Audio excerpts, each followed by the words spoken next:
What's up, everybody? I was just in a mood for streaming today. I streamed earlier with JDA, and since we did such a really? lovely Final Fantasy Tactics stream the other day, I thought we'd do more. What's up, everybody? How's everyone doing?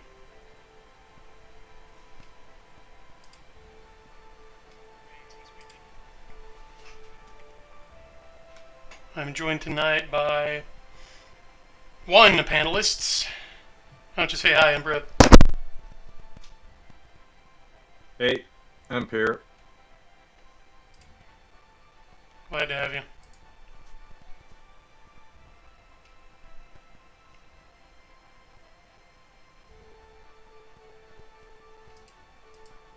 Yeah, sent out some more calls, but it's a little later than usual, and I gave kind of short notice. So it might just be you and me, but that's okay, because we got some serious gaming to do tonight. Did you know that? Oh boy. Were you aware of that? Maybe.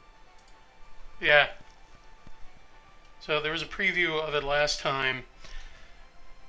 We're about to embark on what's widely regarded as a bottleneck or a choke point in the narrative of this game. The series of battles for Limberry Castle against the Marquis of Elmdor, who is a first-rate spook in all regards. Spook as in spooks, or spooks as in spooky? Yes, you'll see. He was the guy who. Go ahead. So spooks that are spooky. Yeah, he is both some sort of weird undead demon-ridden thing, and he is also involved in high-level government glow-in-the-dark conspiracies. That's kind of spooks. Yeah, so, for example, he was the dude who way back in Chapter 1, if you remember, was kidnapped by those renegade soldiers returning from the war who were like anti-nobility and were making demands. Republicans, as they would call them in the British Isles. Gotcha. And yeah, then he like disappeared for a bit and turned up totally unscathed. Just like, hey, I'm back. And no one really batted an eye at it for some reason. Now we're going to find out why. Yeah, I'm just right now pulling up my ground test paperwork and going over stuff. Hey, Raul, got other Raul Nyanzi in chat.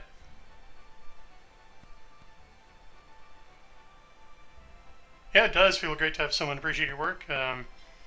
Sasha Reed, enjoyers winning. Stay winning.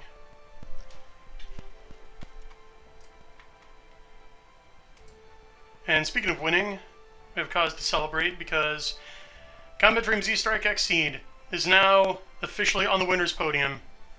It's guaranteed bronze right now. It's our third biggest Xseed campaign so far. Oh, I'm happy to hear that. I had maybe something... Oh, no, secret stuff. Well, it made win you crowns in heaven, but I am eternally grateful. Hey, I'll have to get with Arden on about the usual reward. Yeah. I think he already has a Discord server set up for that. And for anyone else who wants to build a mech, we still have 2 left. Had one claimed the other day by a loyal reader. So we're less than $500 from the stretch goal 2, which will make the Series 6 mech trading cards real. We announced the winners of those.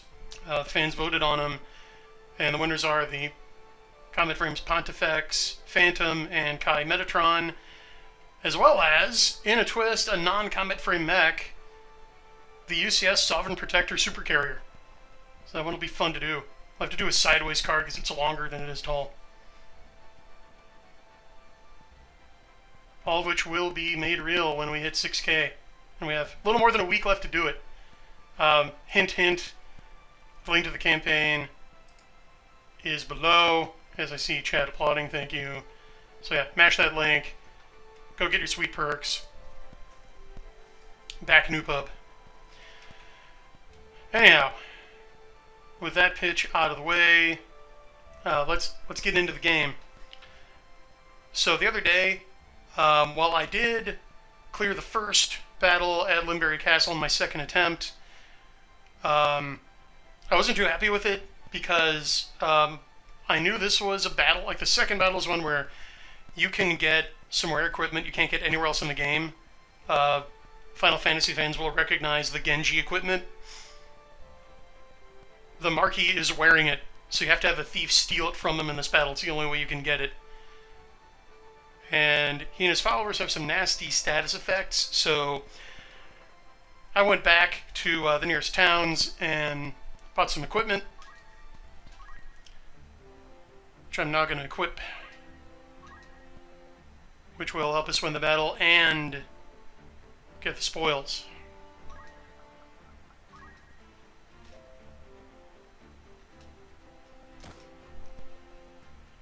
Yeah, I'm going to give him that. So while I'm doing that, Emperor, how has your week been so far? Oh,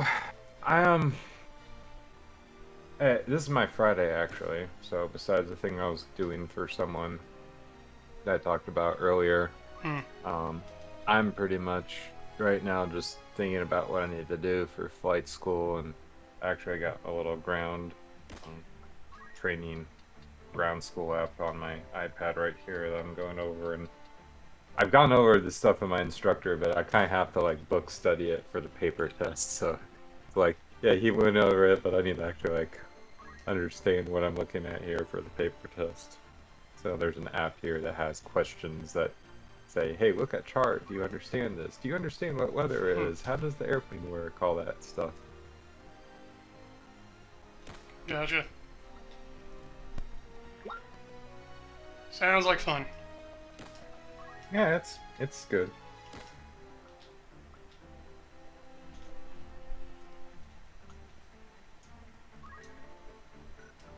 Alright. So I'm setting up my dudes with items that cancel instant death effects and then either charm or stop and petrify.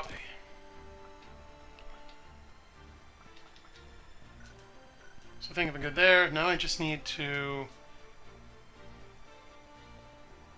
make this one, I think,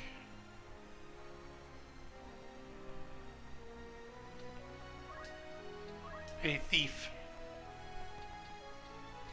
which he's already mastered, but that's why I need her. I need a master thief for this one. You can't be pressing any hobbit country squires into service.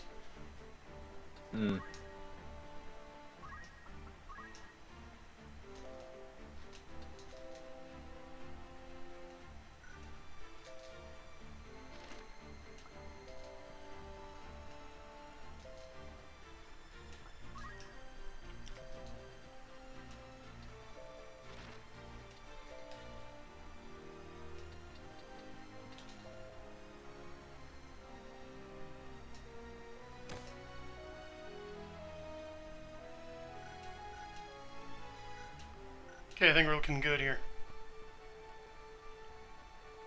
So I'm just going to save. And then hopefully we can make it down to Limberry without being waylaid.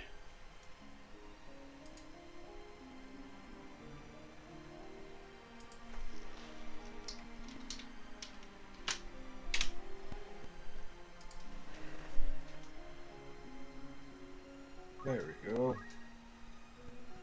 It's been a while since I've done charts, so I've been like doing navigation charts, but then suddenly they throw something at me that I'll remember from army training, like a real chart, and going, wait, I have to do this? I mean, of course, but I was like, oh shoot, I have to find a longitude and latitude. Okay, excuse me for not doing this. I have no time for random encounters. I want to get into the meat of it.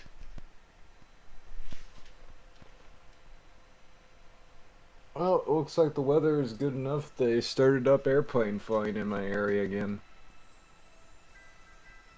Oh, good. What does that mean for you?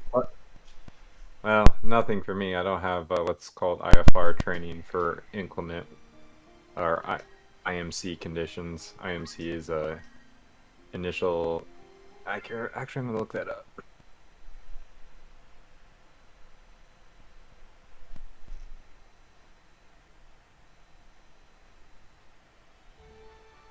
Instrument meteorological conditions. So the thunderstorms blew over, and you cannot be near a thunderstorm 20 miles, nautical miles, by FAA rules. Plus, also, thunderstorms just have huge turbulence, so you don't want to be in that range of them.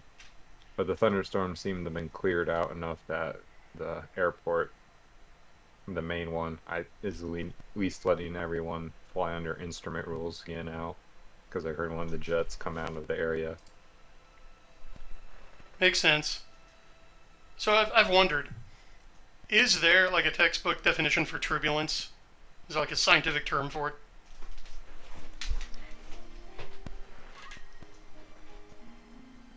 Or is it just like air bumps? I think there's a few definitions of it.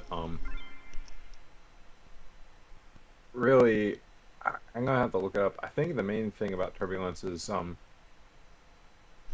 the air kind of being, at least from my understanding, not unilateral, and it's like most of the time air is blowing like side to side because of the hot and cold areas cause the air to rise. And so from, as my instructor said, high the low, low the high.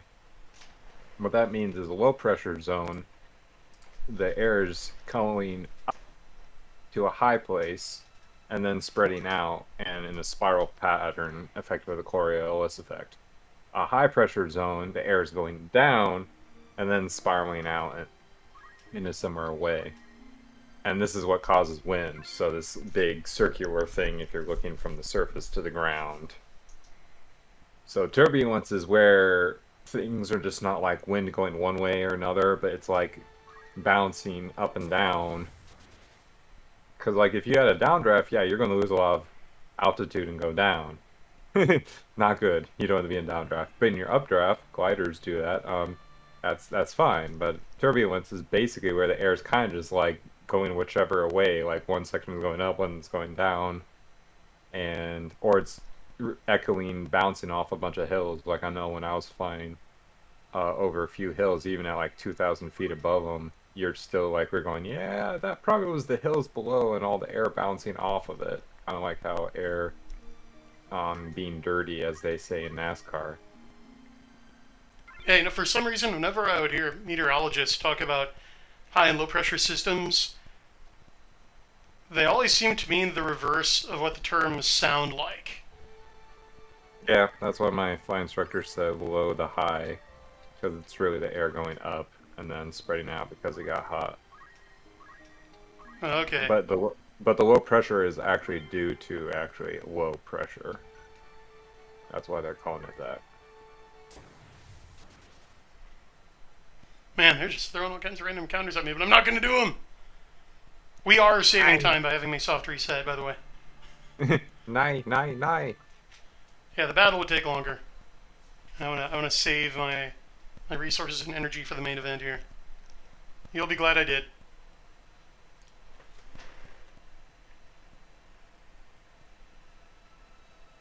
Oh, and I did not yet say hello to one member of our live chat because I can't fully pronounce his handle. I'll just call him Silva. Thanks for joining us, Silva. We will eventually get to the battle. That's a promise. Just gotta move one more dot.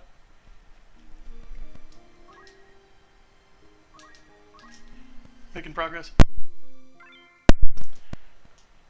As a little kid, I was always interested in tornadoes, and so studying how they form, like that, they actually start as like horizontal wind tunnels in the clouds that then angle downward to become vertical. Mm-hmm. That is crazy. Yeah, no. Yeah, it's due to that. Yeah, it's very interesting how they are literally just horizontal and spinning up and then end up going down. Yeah, here we go.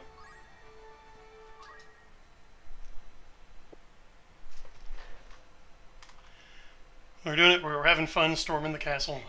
Let's see how I do. So I believe in this fight, the victory condition, like they tell you, it's kill all enemy units, but they're lying. I think all you've actually got to do, yeah, is deal critical damage to one of the two assassins.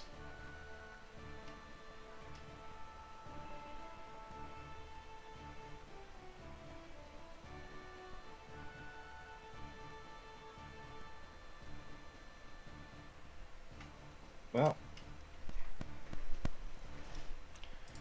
Yep. Okay. I'm going to need to remember that one. I should have known that one. What's that? Oh, airspace. Different airspaces, and I was like going, I should have known that one on Class D airspace.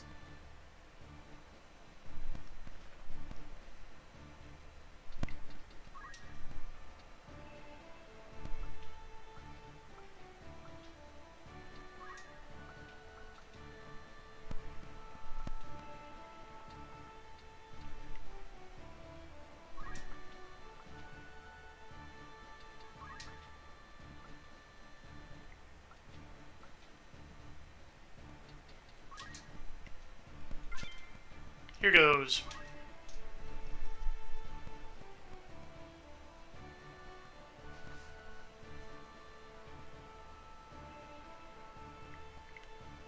Oh wow, I think my regular guys can get Excalibur now. Have to see where that's available. I think I have to like catch it in a dungeon after a ninja throws it.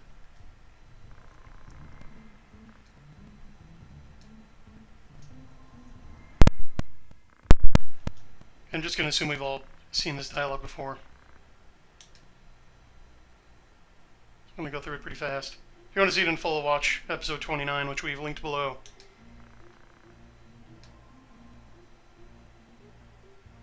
Okay, so the aim here is to just knock out like 90% of either one of those two's HP.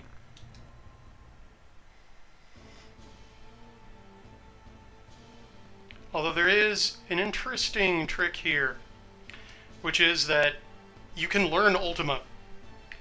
So if Reinhardt is in the Squire job, that is like the last secret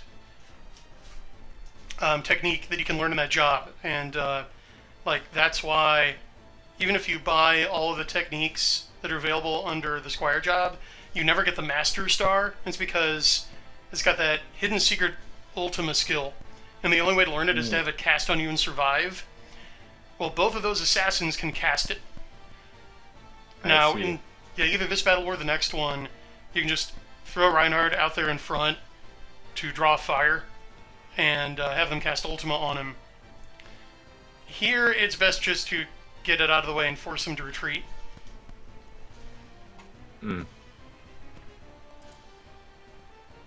So I'm just going to try to take them out pretty quickly and then focus on the next battle.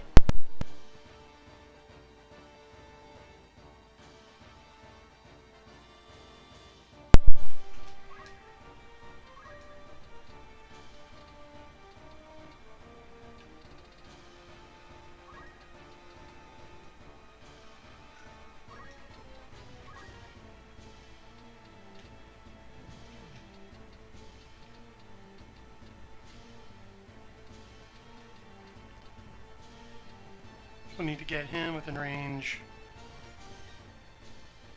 Her. Yep.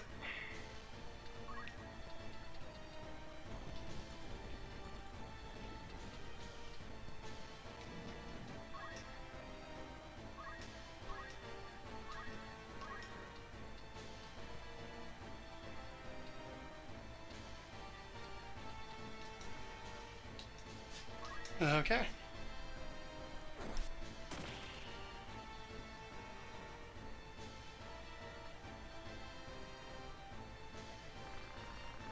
Okay, and that's it. It's that simple.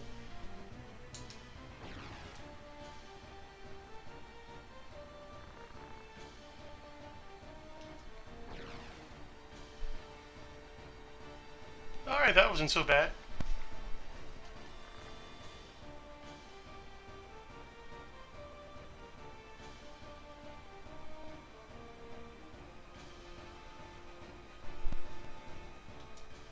Oh, and that's right. The stakes here are they've got Reinhardt's sister.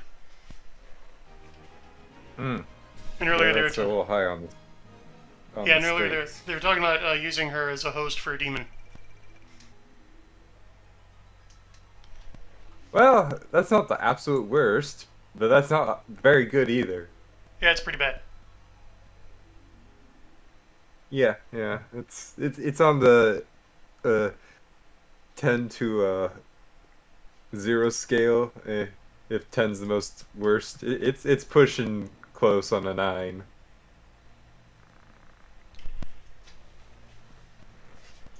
Oh, here's our little cutscene.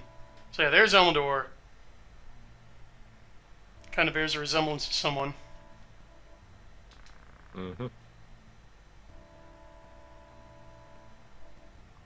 Oh, and this is a notoriously bad translation. Loophole. Yeah.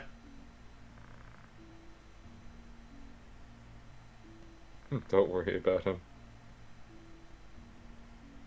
Gratuitous scare quotes. Uh-oh.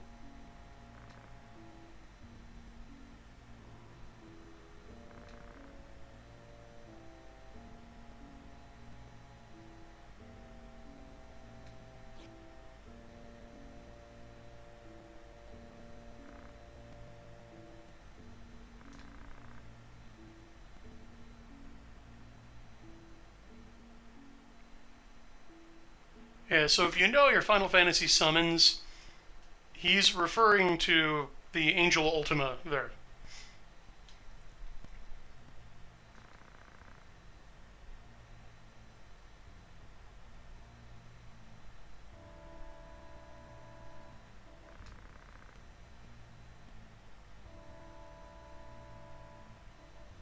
Again, that girl being Reinhardt's sister Alma.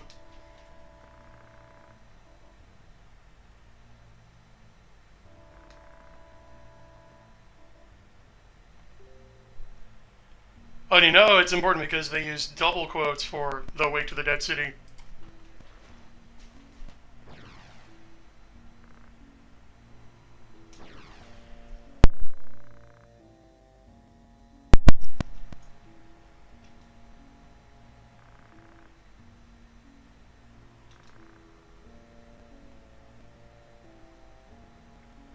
I know we're dealing with a highly motivated Elmendor.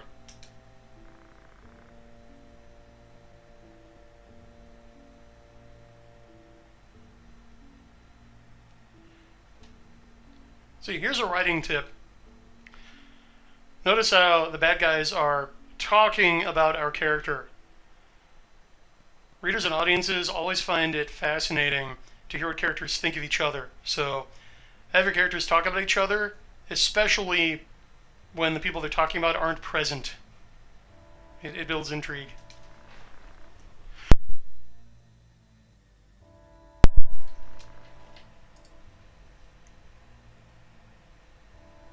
Yeah, that's Jan Surprise Tactics.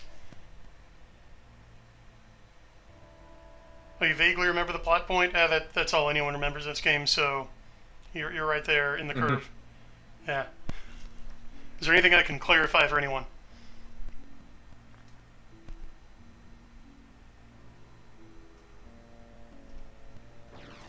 Just let me know, chat.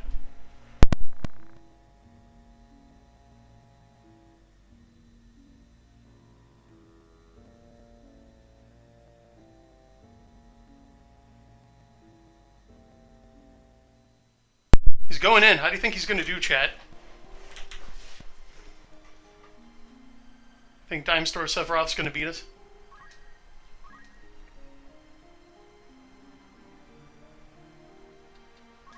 Find out.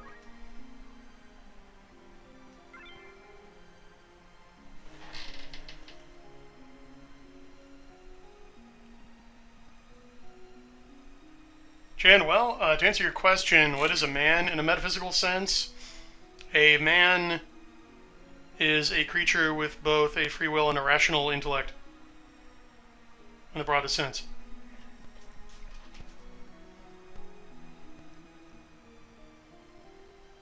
Oh, hey, Eli. Okay. So, what's going on is there's a civil war between the Hokuten and the Nanten, and now the church is involved, but so are the Lucavi, who are an ancient race of demons who can possess people through the Zodiac Stones. And so the Lucavi have kind of formed a coven by possessing some of those powerful people on every side of the war. They have kidnapped the main character's sister, Alma, and we've named the main character Reinhard, so Reinhard's sister. So now he's trying to get her back. He's been informed she's being held hostage at Limberry Castle, which is the seat of the Marquis Elmdor, who is a total spook mixed up in all this. Make sense? Have fun. Oh, I will. Did I say or not? And that whole spiel made me forget if I saved. Okay. Well, now I made sure. There it goes. So we have 3 win conditions I want to meet here tonight in this engagement. 1, I want to learn Ultima for this guy. So yeah, he's a squire. So he can learn it, because if we look at his abilities... So under squire, like he's max level in it, and he's learned everything that's visible on the list, but he's still not considered a master for some reason. So this would indicate, because I can go in here, there's 1 more skill left to learn, and that skill's a secret, and its ultimate can only be learned if an enemy unit casts it on you and you survive. So we're going to try to draw that out, because the assassins can both cast it. 2, Elmdor wears the coveted Genji equipment, which consists of a full set of armor, helmet, breastplate, and gloves. And so Jolene's job is going to be to steal those from them without dying, which will be difficult because he is one tough cookie. And 3rd, to win the battle, which will mean reducing Elmdor to 90% HP or less. And all the enemies here have some hideous status effect abilities, so we'll need to guard about that. Okay, glad that summary worked for you. Just need to make sure everybody's set up correctly.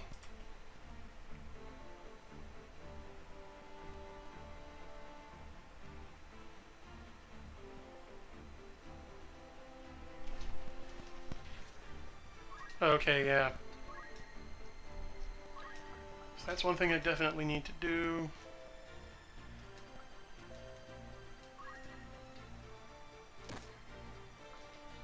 Everybody who's anybody is gonna need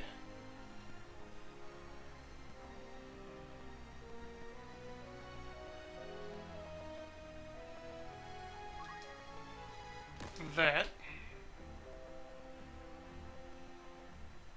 I felt like I was staring at a trick question. Yeah. It wasn't a trick question, I just didn't look for the cheat on the question.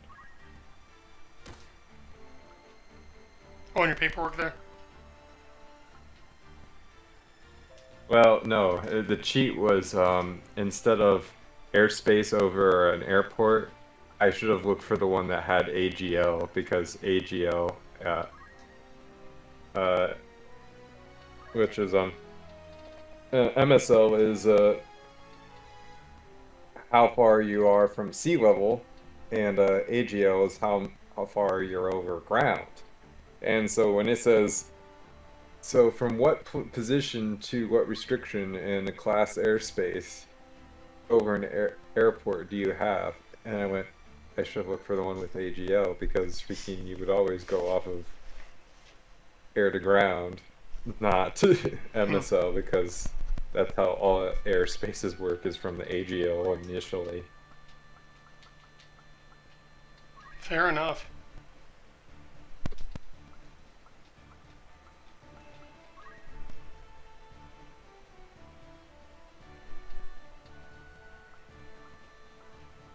Ish. Alright, that's my team. I'm going in.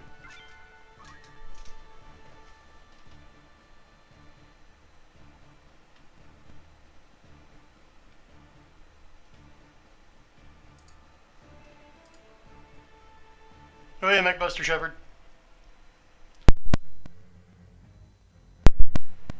Who always imagined me as a redhead for some reason.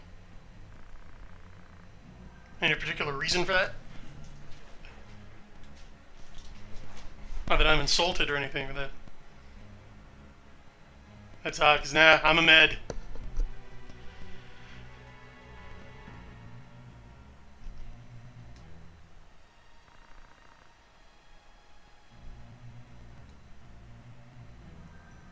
Okay, they're giving us a little recap here.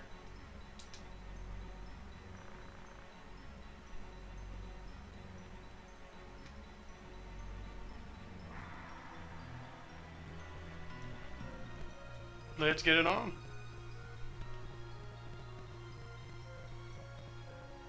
And again, the specific victory condition is not to kill Elmdor, but reduce him to 90 HP or less.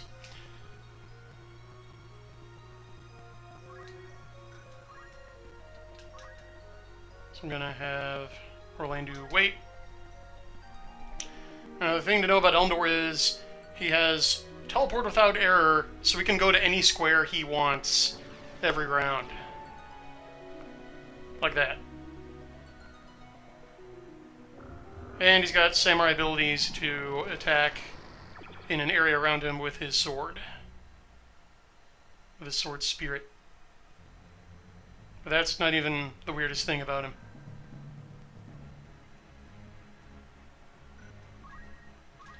And I bet... Okay, so she's using Ultima. Arnold will go before lead, so... Okay, we just need to get him into this square. Meanwhile, I'm just going to start doing my thing.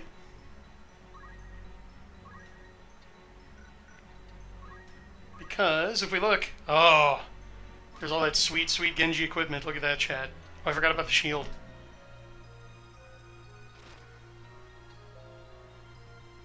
Okay, look at that HP 130 from the helmet.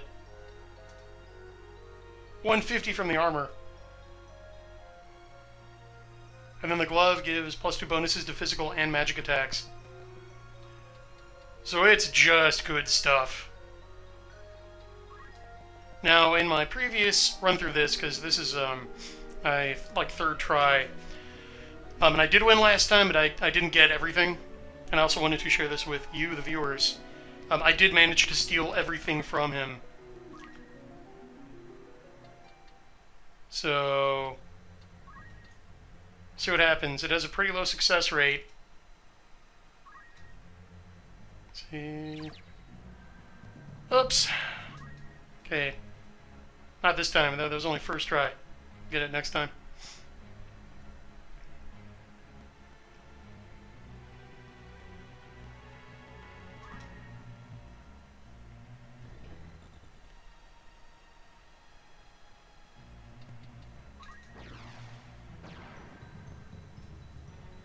To complete that teleportation game.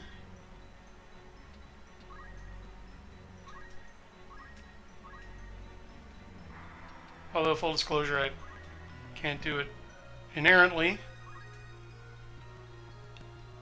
But this is good enough. And since no one has been damaged yet, yeah, I'm just going to go ahead and pull the trigger on this.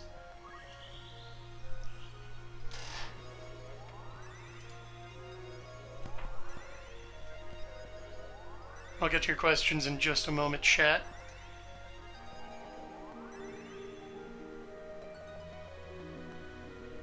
I'm gonna get to a good stopping point. Okay.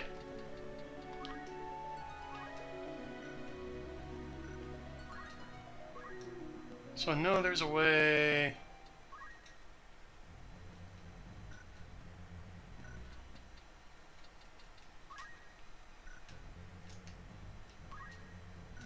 like show what she's doing. But oh well.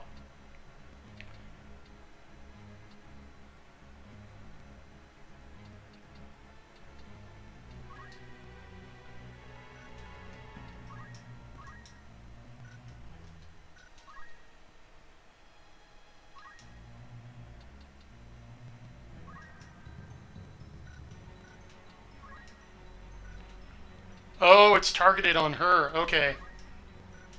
It was working. That one's not, though. Okay.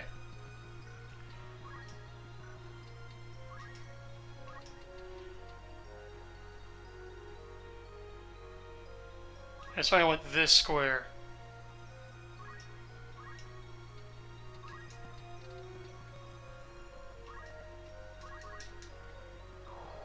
Let's make sure I survive.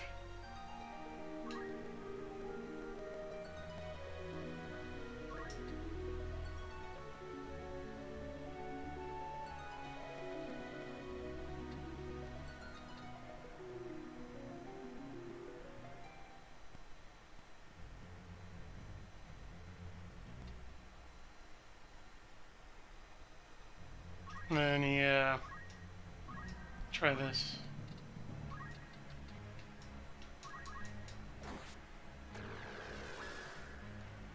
Ah, excellent.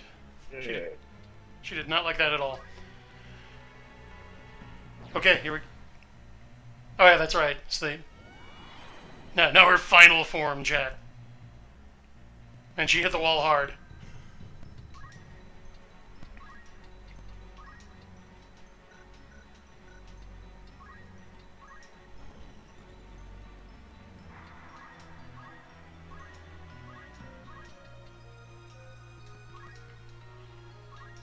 And we want to make him a little more cowardly. Okay, here we go.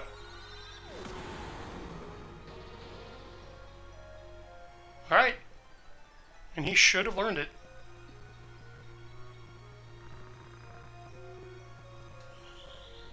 That's whatever you're talking about for you. Alright, so, yes. So he's 30 points more cowardly. That should make it easier to steal from him and make him easier to hit. Although we are now all grouped around him. Yeah. This is gonna tickle.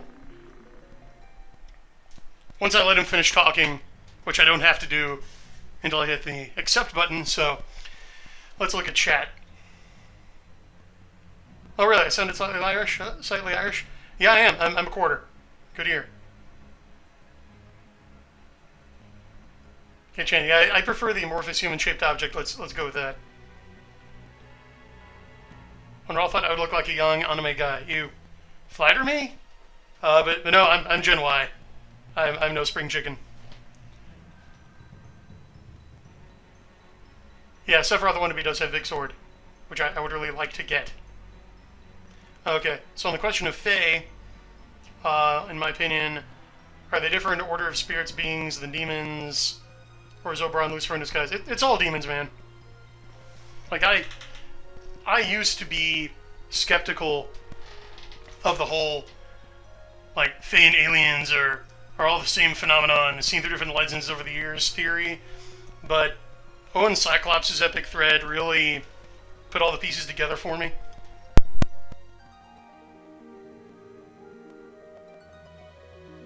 And what made me skeptical of that theory at first was the way it was phrased, because usually you would get like Fedora Tipper saying, oh, well, what people identify as Fae or demons were really just extraterrestrial visitors because they were so primitive, they couldn't understand the advanced technology. And I was like, yeah, man, well, if a civilization has the technology to travel between star systems to get here, they're probably at least a Kardashev 2, if not 3. So they are so much more technologically advanced than you are compared to like a medieval scholastic as to be laughable. But like the more I've learned about like astronomy and physics, like the less I really think it would be feasible for like actual space aliens to travel here. Like just from an economic standpoint, I don't see what's of interest here for it to be worth their enormous financial investment, because that takes energy. It would take more energy than our civilization has ever like generated in its history. So, nah, it's just all demons. Like just how. Yeah. You want to expand on that?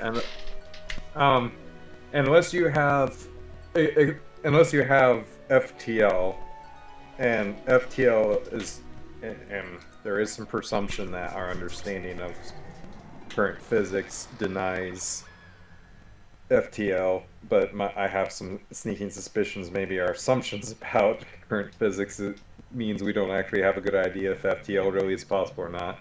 But going with what we know, unless you have FTL, and FTL is relatively cost-effective, and cost-effective I mean like a super carrier in space cost-effective, you really not going to go between planets unless you really are like end of your civilization deal.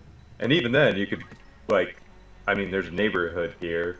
You're going to spend that much effort. You just build up a bunch of stuff in our solar orbits, not go to another freaking star system. So, yeah.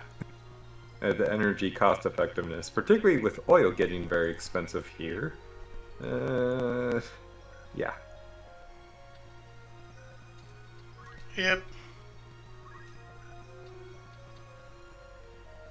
So, I mean, and look at pagan civilizations, right?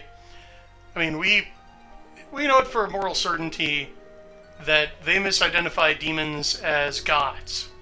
So why wouldn't they do the same with the Fae? I mean, they lack the light of revelation. So, yeah, they're just demons and more tricksterish guys, like... Because what do demons want? They want to try to hurt God, but because they can't do it directly, they attack those he loves.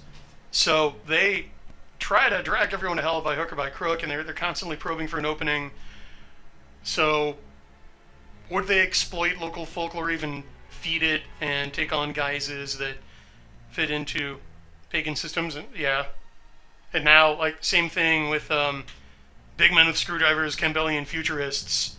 Like, are they going to show up as alien greys? I mean, look at the drawing that Aleister Crowley did, like I think in the early 20th century, of what he called one of the secret chiefs, which was a demon he claimed to have summoned named Lamb. And then tell me that's not an alien grey. Tell me that's not like something right out of Whitley Strieber. So, yeah, that's my take. Pending, like, some serious further evidence. But no, good question.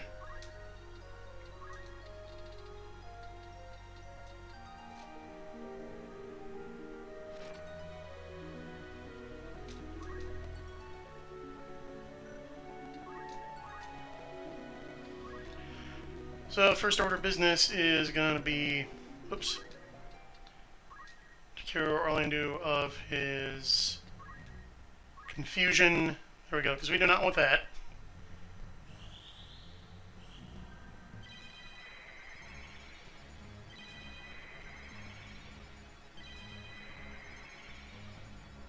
Alright, good, it worked.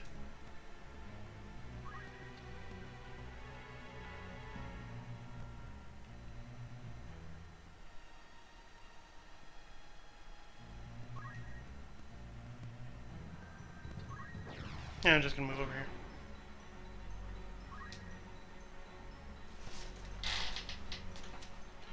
Okay, and now we can see if it worked. It worked! He's got it! We did it!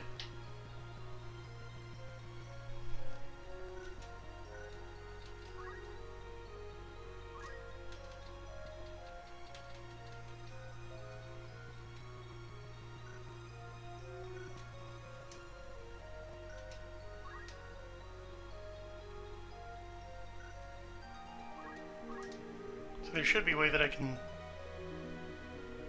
Yeah. No? Oh well. But yeah, he's got the Master's Star now. So that's good.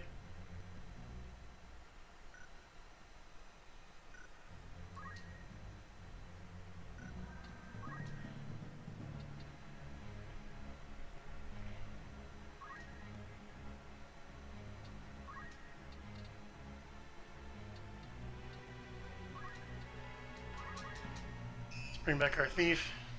Ah. Yeah, that's no good.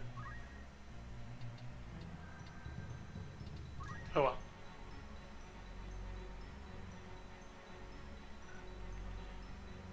No, you know what? Ah, stop it. Wrong button. I'm gonna wait right there. Wait, why is he still casting and he's not confused? Ooh, those kind of look like the PlayStation cubes.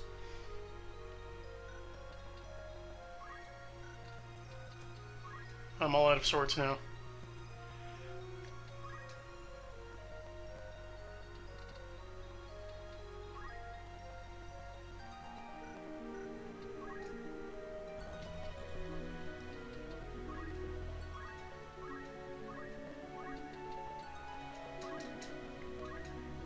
Let's scare him some more.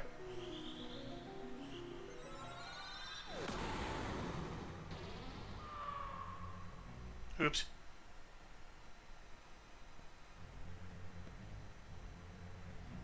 Yeah, this is a tough battle. These three are a handful.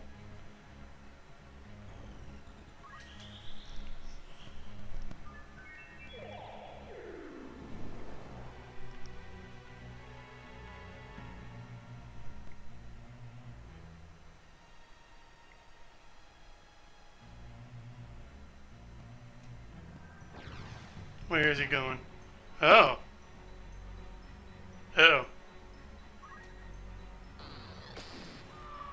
He was apparently pissed over that imposing Or is cowardice on that him. one of your guys? Yeah. Yeesh. If you go all in on this battle and just go after Elmdor, you can do this pretty easily, but yeah, it's hard. I'm seeing a lot of bodies. Yeah, well, my revive didn't work on her, which is really annoying. It should have. There we go.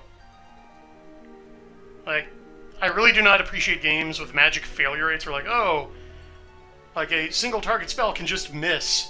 Like, if it's that spell you're actually, like, throwing. That's like a first-person shooter having jamming. I mean, I get it, bro. But come on. Yeah.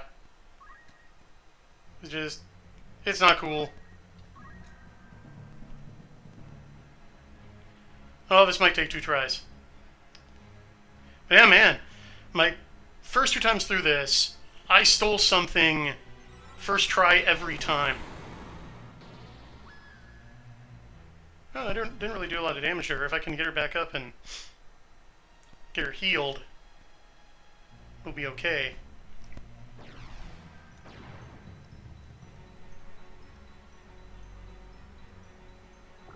I'm a blood drinker. Which David Stewart was here. Yeah, tickled.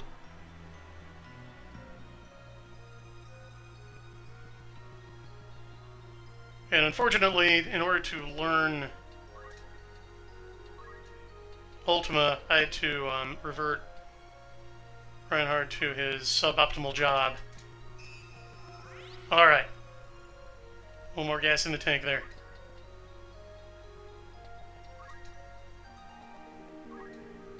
Buy ourselves a little more time. So now I'm forcing them to go around plugging holes in the wall.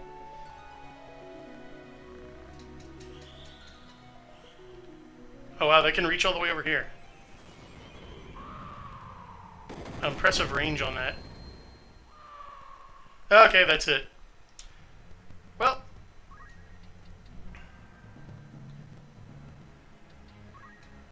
We will have to try again, I think. Oh wait.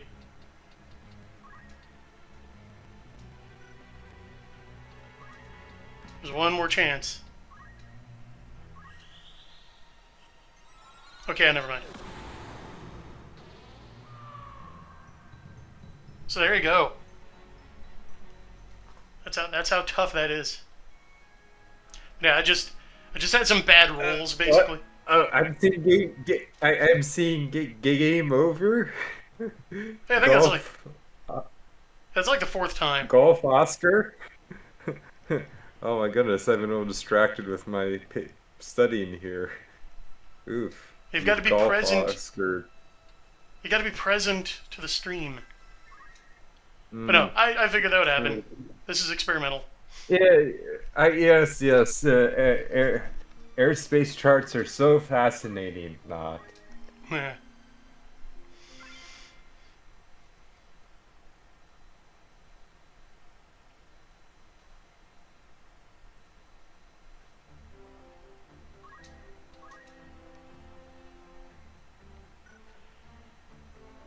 Yeah, so one of his downfalls last time... What? Wait a minute.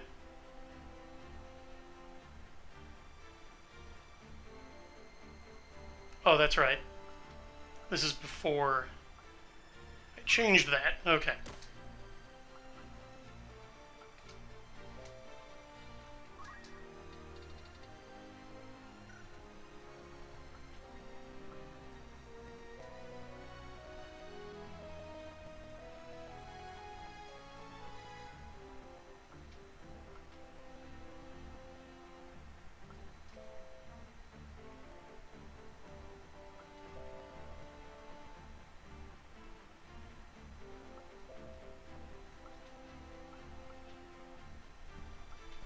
Okay.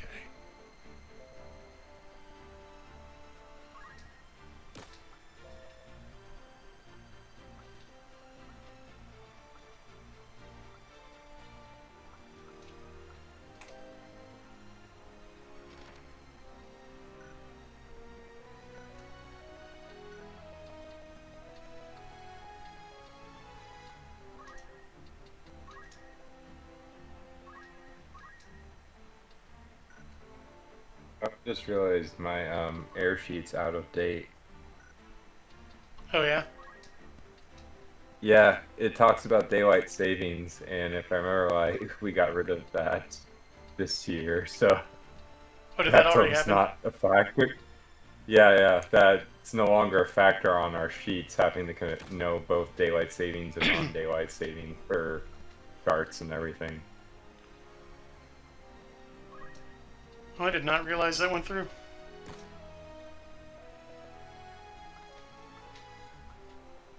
Although, didn't they do it the wrong way? Yes, they did it the wrong way. That was the most ironic part. The government made a problem, then fixed it in the wrong way. Classic. And knowing how things work out, someone's going to sue over this and might be able to reinstate daylight savings, and they'll be accused of being the bad person, even though they are trying to fix the good problem. Good. Good then. Nice. Yeah. We will have it fixed next year, though. Well, fixed quotation marks next year. Oh, let's see here. Oh, Megabuster Shepard, your brother's being drawn toward the Byzantine Rite. So, just to confirm, you mean the Byzantine Rite of the Catholic Church, not the Byzantine Orthodox Church, right? Because those are two different things. But yeah, I'm also, either way, I'm a big Eastern Church respecter.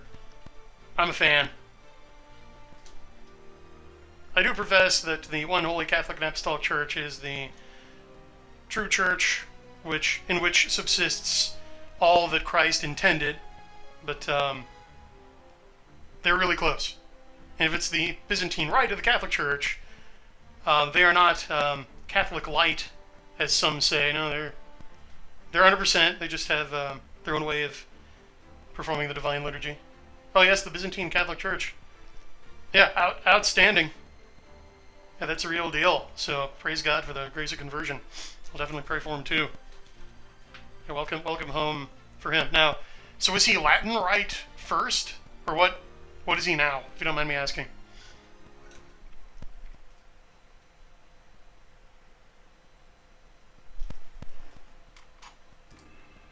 Wait for chat to catch up.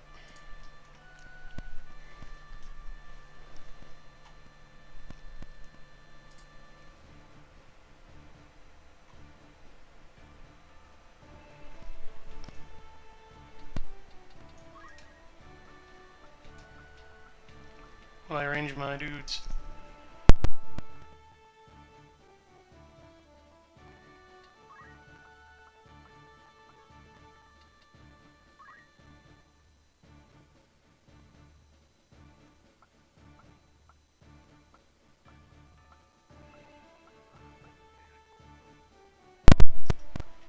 Oh, where's that calculator? There she is.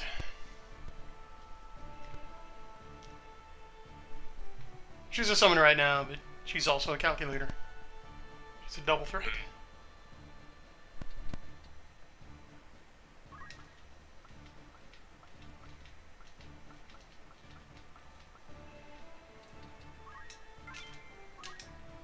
Okay, second try.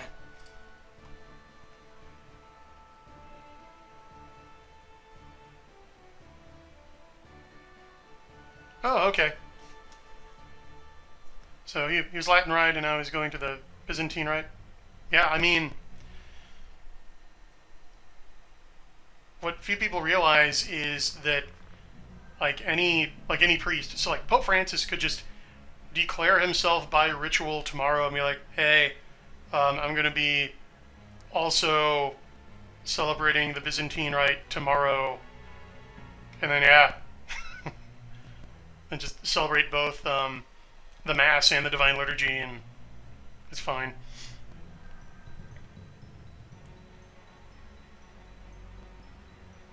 Raul says, listening to the Bible is a humbling experience. Sometimes I feel like I'm being called out directly. Well, that's possible. Pray for discernment, because there is only one eternal Word of God, only one. And it is inverberated in sacred scripture, and he is incarnate in the person of Jesus Christ. So the Bible is the Word of God.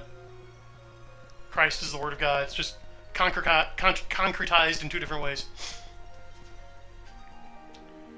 Whereas the Church Father said, ignorance of Scripture is ignorance of Christ, and so the reverse would also apply.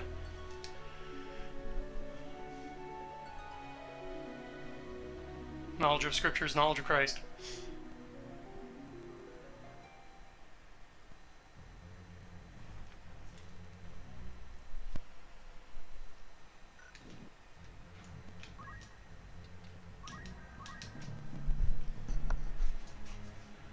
Okay, starting off the same way, so Elmdor should teleport right into our midst to get a sword attack off.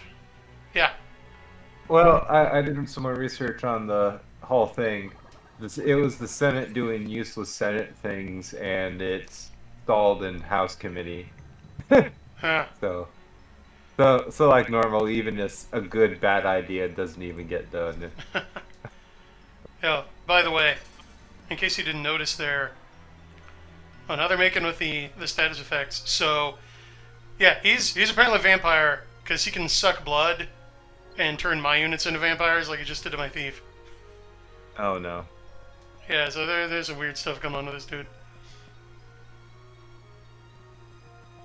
Now let me guess, there's phases in this battle. Even after you knock out some of his normal enemies, more come in, right? No. But the two assassins can transform into demons. Uh-huh.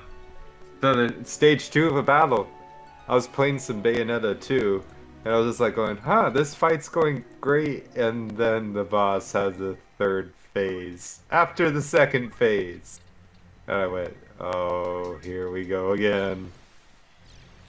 Man, why does I keep missing? Dude, I gotta find out more about how the punch arts work, because... Mm-hmm. Yeah, that just ain't doing the trick. Does he have some agility on dodge? the enemy, or you have some accuracy you have to boost? Well, it's not working on my own guys, so I think it might be my Brave level. I don't know. I'll have to look it up. But I've never had his punch arts fail this much.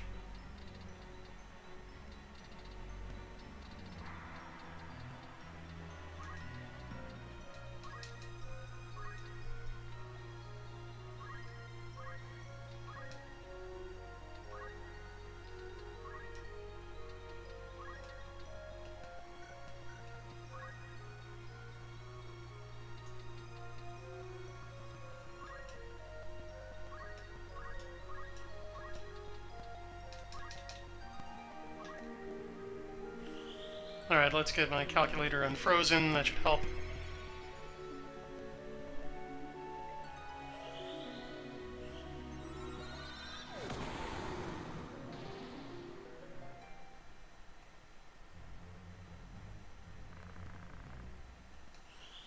Oh, did you not unfreeze? Dude, this is weird. Why is my magic failing? It was working fine before. Maybe they've got incompatible star signs or something.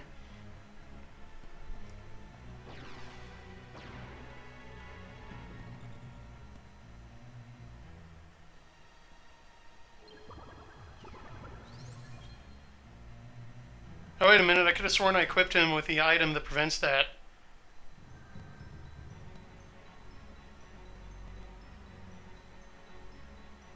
That must have been the other one.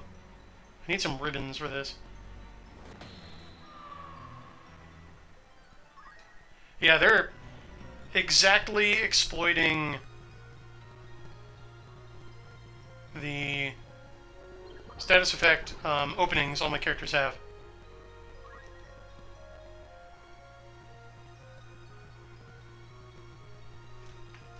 Right, yeah, we're trying this again.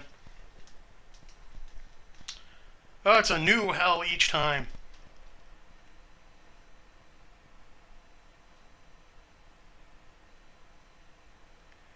Yeah, good for you for reminding him that Catholic Orthodoxy also exists. Because, look, yeah, I love the Orthodox Church. The Church breathes with two lungs, as St. John Paul the Great said, east and west, right? And, yes, the Orthodox bishops and priests are successors of the apostles, but we have to remember, they're in schism. Okay?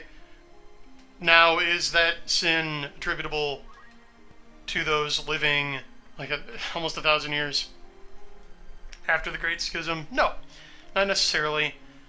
But it's still a theological, ecclesiological fact.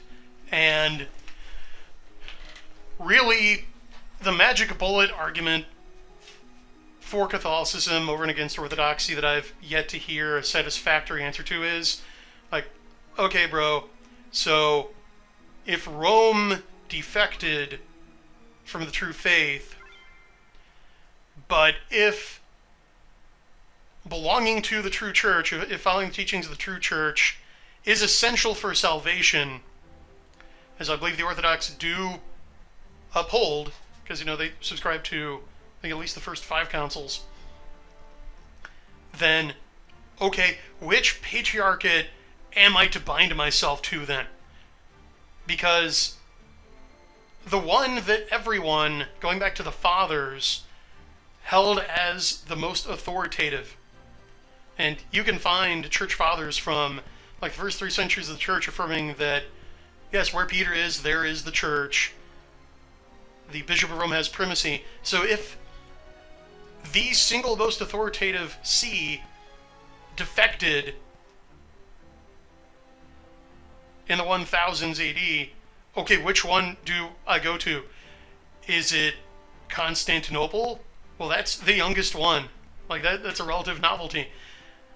Like, is it Antioch or Alexandria? Who've both fallen, like, they've both fallen into various heresies. Like, Arianism or Nestorianism. So, I mean, is it Moscow? Okay, well, Moscow is even, like, it's a young pup compared to, like, Byzantium, right? Compared to Constantinople. So it doesn't have any historicity.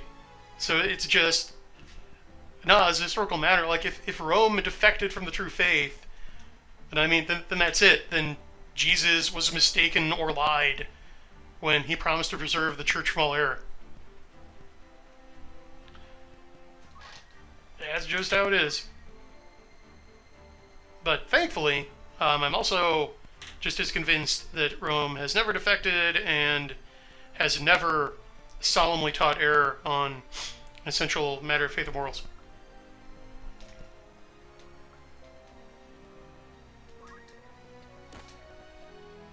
Okay, we're going to vampire-proof ourselves here.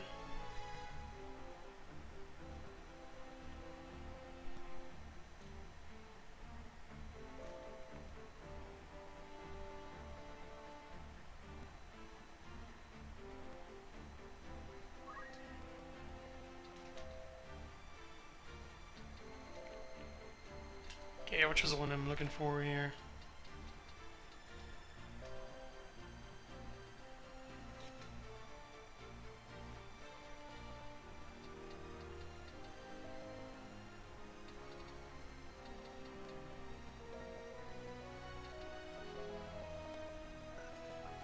Oh, who has the other angel ring?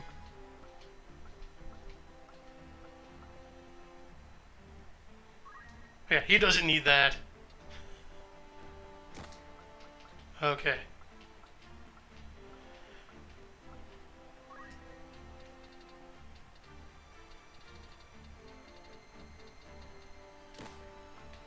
See how this build works.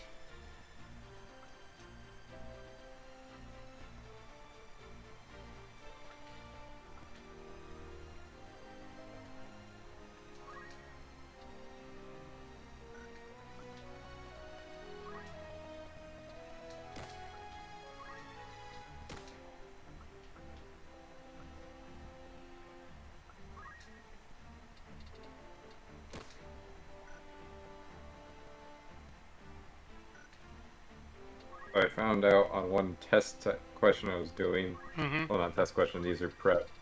It says, so let me go back to the question. Sure. Yes. An aircraft departing the airport at Pacific Standard Time at 10:30 PTS Pacific Standard Time. For 4-hour flight, the landing at what coordinate should be at what coordinated universal time, also known as military Zulu time. I forgot that part, and I was trying to add hours and decrease hours, but the freaking figure chart they have literally made it easy. It said, oh, here on chart if daylight savings, here on chart if not daylight savings, how many hours you get to universal standard time or Zulu time. And I went, oh, I could have just literally added that many hours and then added the flight hours time, and then I know the time the plane gets there. Instead, I was trying to add hours like I was converting to central time. Me be silly. Me be stupid. It was literally simple arithmetic. Nothing else. Literal quick trick question of my own creation. By the way, though, why do they call it Zulu time? What does that stand for? Like, what's the Z refer to? I'm not exactly sure. The Z is just Zulu in the alphabet, the NATO alphabet, but it's a military term for Greenwich Mean Time. Yeah, it's literally. But looking at Zulu is the military name for your Universal Standard Time. And primarily used in aviation, at the sea, and the army. Yeah, it's literally just because the military has to have its own name for things. Okay.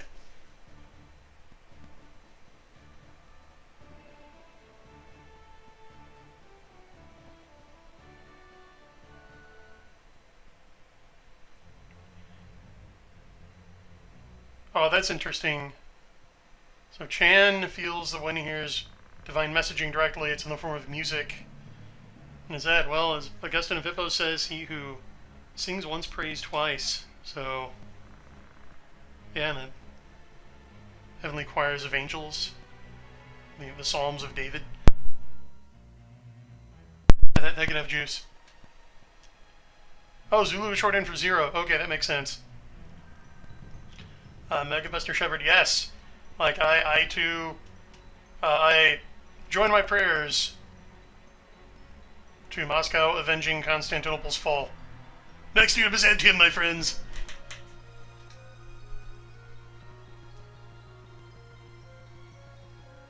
He reclaimed the Hagia Sophia, the grandest cathedral in Christendom, which has survived war, earthquake, famine, pestilence. Like an Nazi mosque. I don't even know if they use it as an active mosque. It's mostly a museum. In one Australian Discord server I'm in, we used to have a bunch of different topics.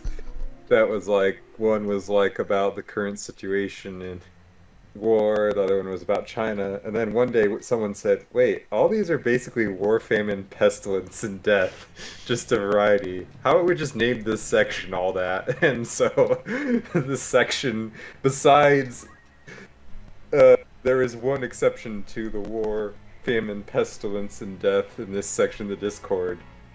Elon's little shenanigans is added to it just because it's hilarious to watch the Elon shenanigans. Indeed. Yeah, pray for his conversion. Like, I saw him spouting some fedora tipping nonsense where, like, oh, you're just a brain in a vat, just like some crude Cartesian mind-body dualism. And, Crusader Saracen, who's a frequent panelist, responded to him rather aptly. Well, show me a thought particle, dude.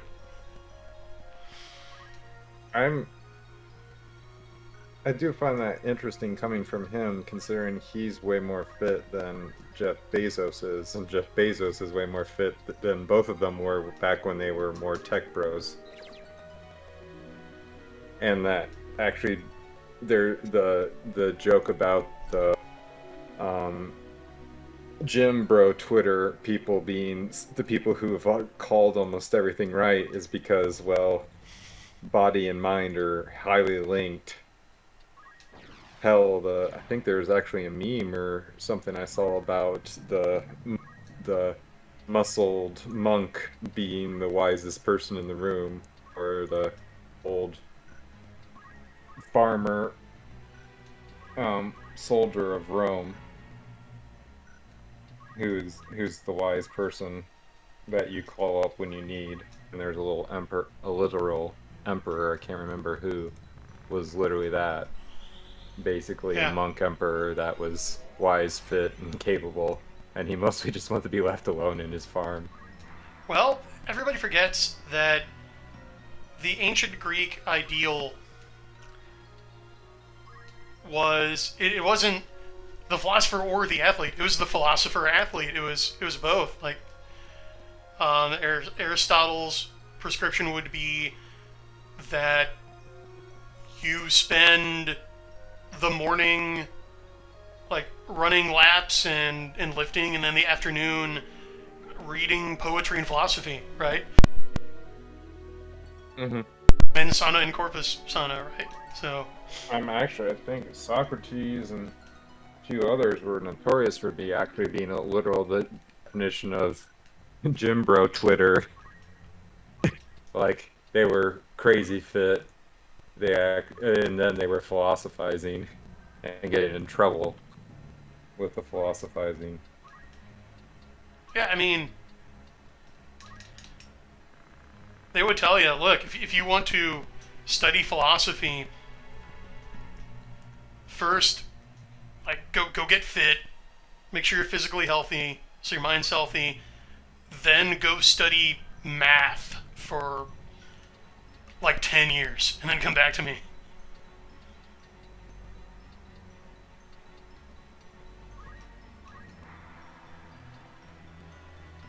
So yeah, this idea of just like nerds, nah, bro.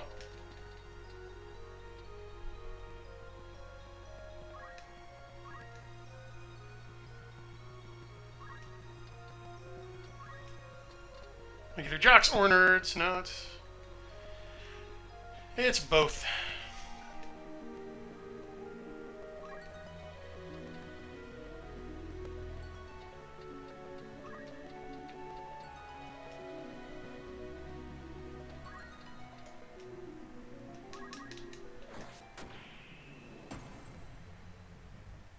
Yeah, let's worry him a little bit there.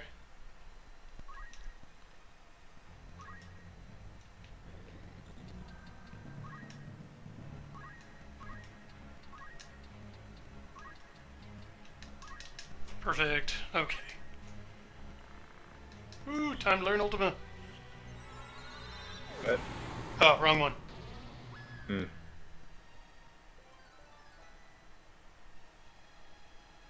Okay, time to learn Ultima.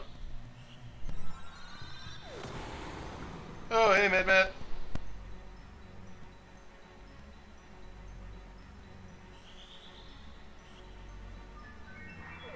Things seem to be going a little better this time, I think. Much better, because they're not just spamming me with status effects. Hmm. Were you able to negate them or get them into a situation they don't want the spam status effects? I think I came up with the right selection of equipment that negates them.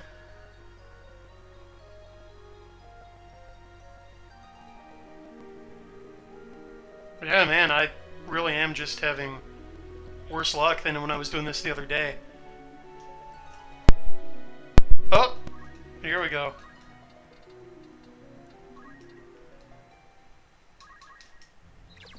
Yes! Alright, stole the Genji Gauntlet. Outstanding. I'm getting as far away as possible.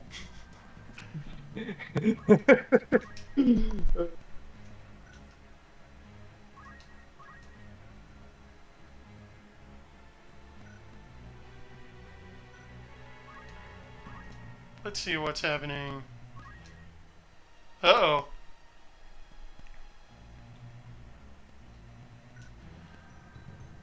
Well, my thief is probably screwed anyway, but...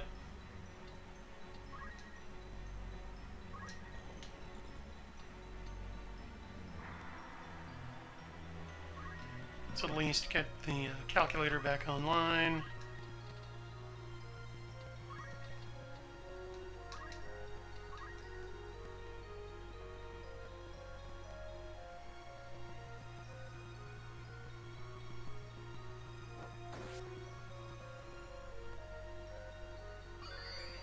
Ah, see, now my abilities are kind of thwarting them.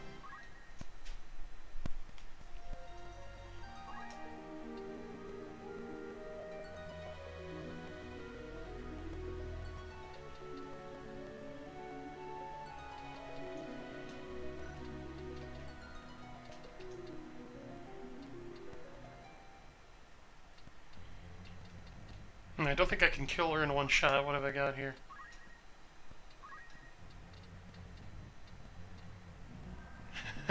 I do have Ultima.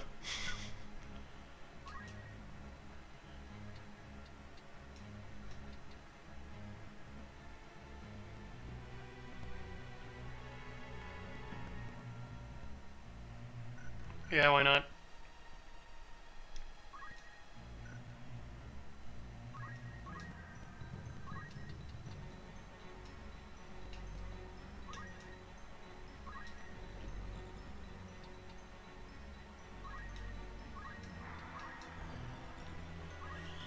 Oh, nice. Raze is going to go off first.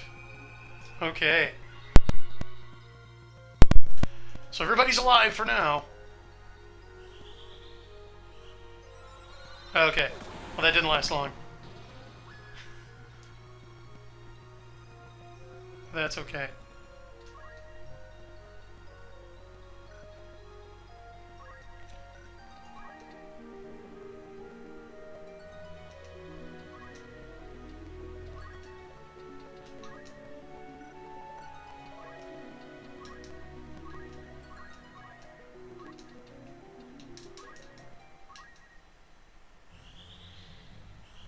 Turnabout is fair play! That was meh. Still fun to do. Okay, we're back in this.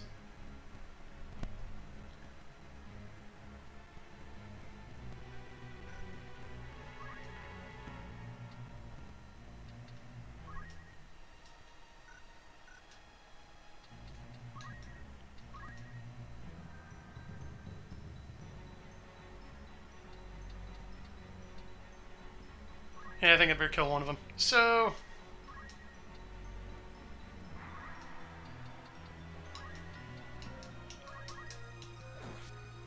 bye-bye. See, when I actually attack, I do well.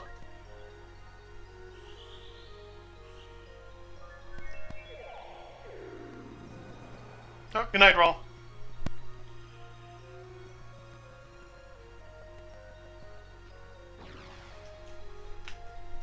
Now she's gonna transform.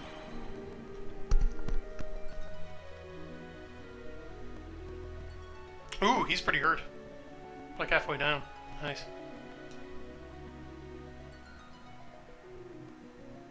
But I want more of his equipment before he dies.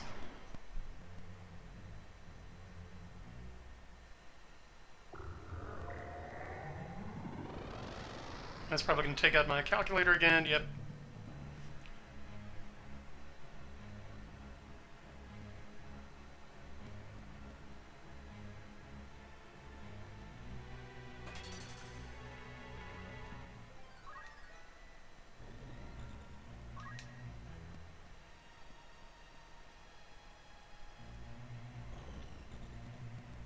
Yes, cat.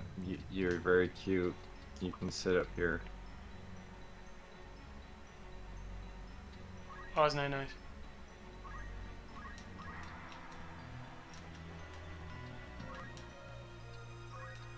Well, I still see a good chunk of you alive, so... Yeah, it's going to get tricky, though. Because my thief and my calculator are out, and Beowulf Uh-oh. is stopped. Uh-oh.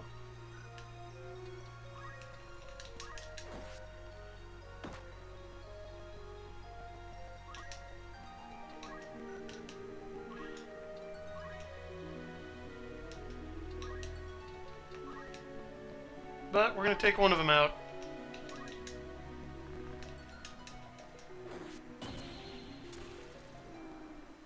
Yeah! Alright. Revenge.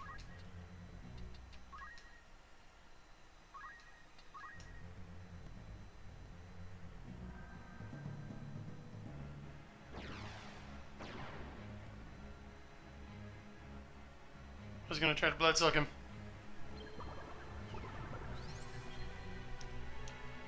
Oof.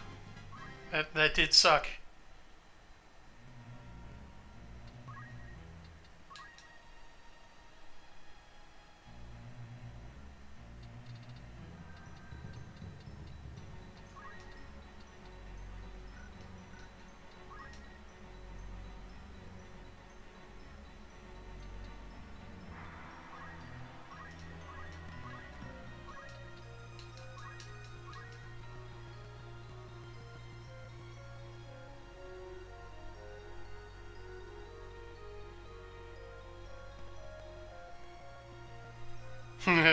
Nice.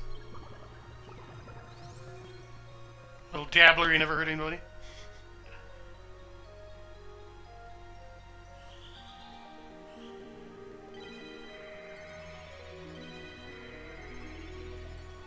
Why did that miss? Keeps missing. Man, that's annoying. I've got to have incompatible signs or something.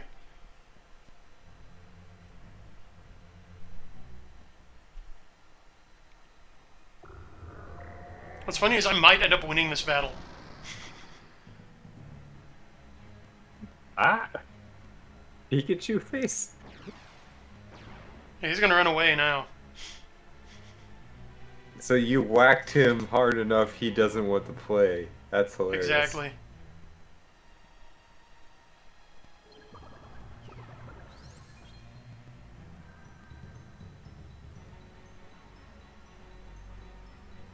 Alright, cool. So he was immune to the vampirism. Oh, I'm about to lose my thief, though. So I can win this. I only got one piece of Genji equipment. Nah, I'm a completist. I'm gonna go for it all. Can you just kill the vampire and it's game over at that point? Do you not even need to worry about the sidekick? Yeah, I don't even need to kill him. I just need to take off like a few more HP, because when he gets down to 90%, I win. So I could win this one right now. But all I want is equipment. And I know I can do it. Oh no. Oh no. That's right. I'm going to keep going until I get it right. Oh no, this is like Maverick. You have 10 Mach, and you're going for 10 point Mach. We're already at 11 right now. I ain't stopping. And you want 11.1. Oh no. I want 12.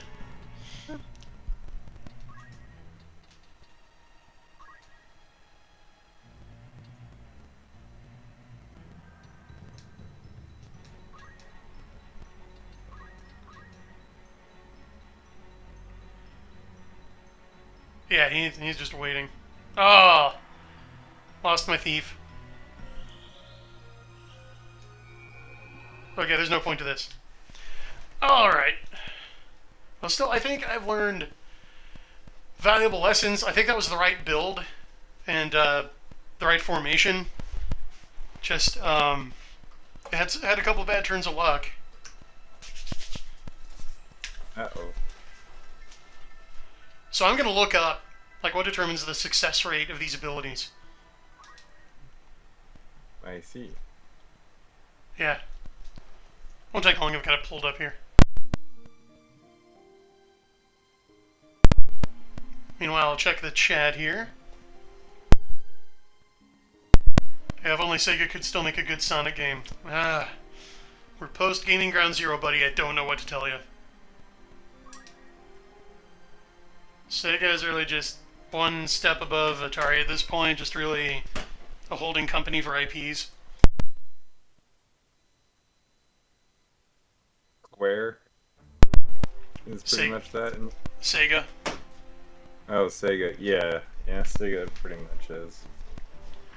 And it didn't have to be that way if they just listened to Tom Kalinske at Sega of America. They'd still be in the console business. Because the Saturn wouldn't have underperformed, and then the Dreamcast, which didn't underperform, but it was really the Saturn that killed the Dreamcast. Yeesh. Because even though, like, they were moving like 19,000 units a day or something, and had a really strong start, their accounting guys came to him and were like, oh, okay, so that's nice. If the Saturn had done that, we'd be on easy street. Unfortunately, it did not do nearly that.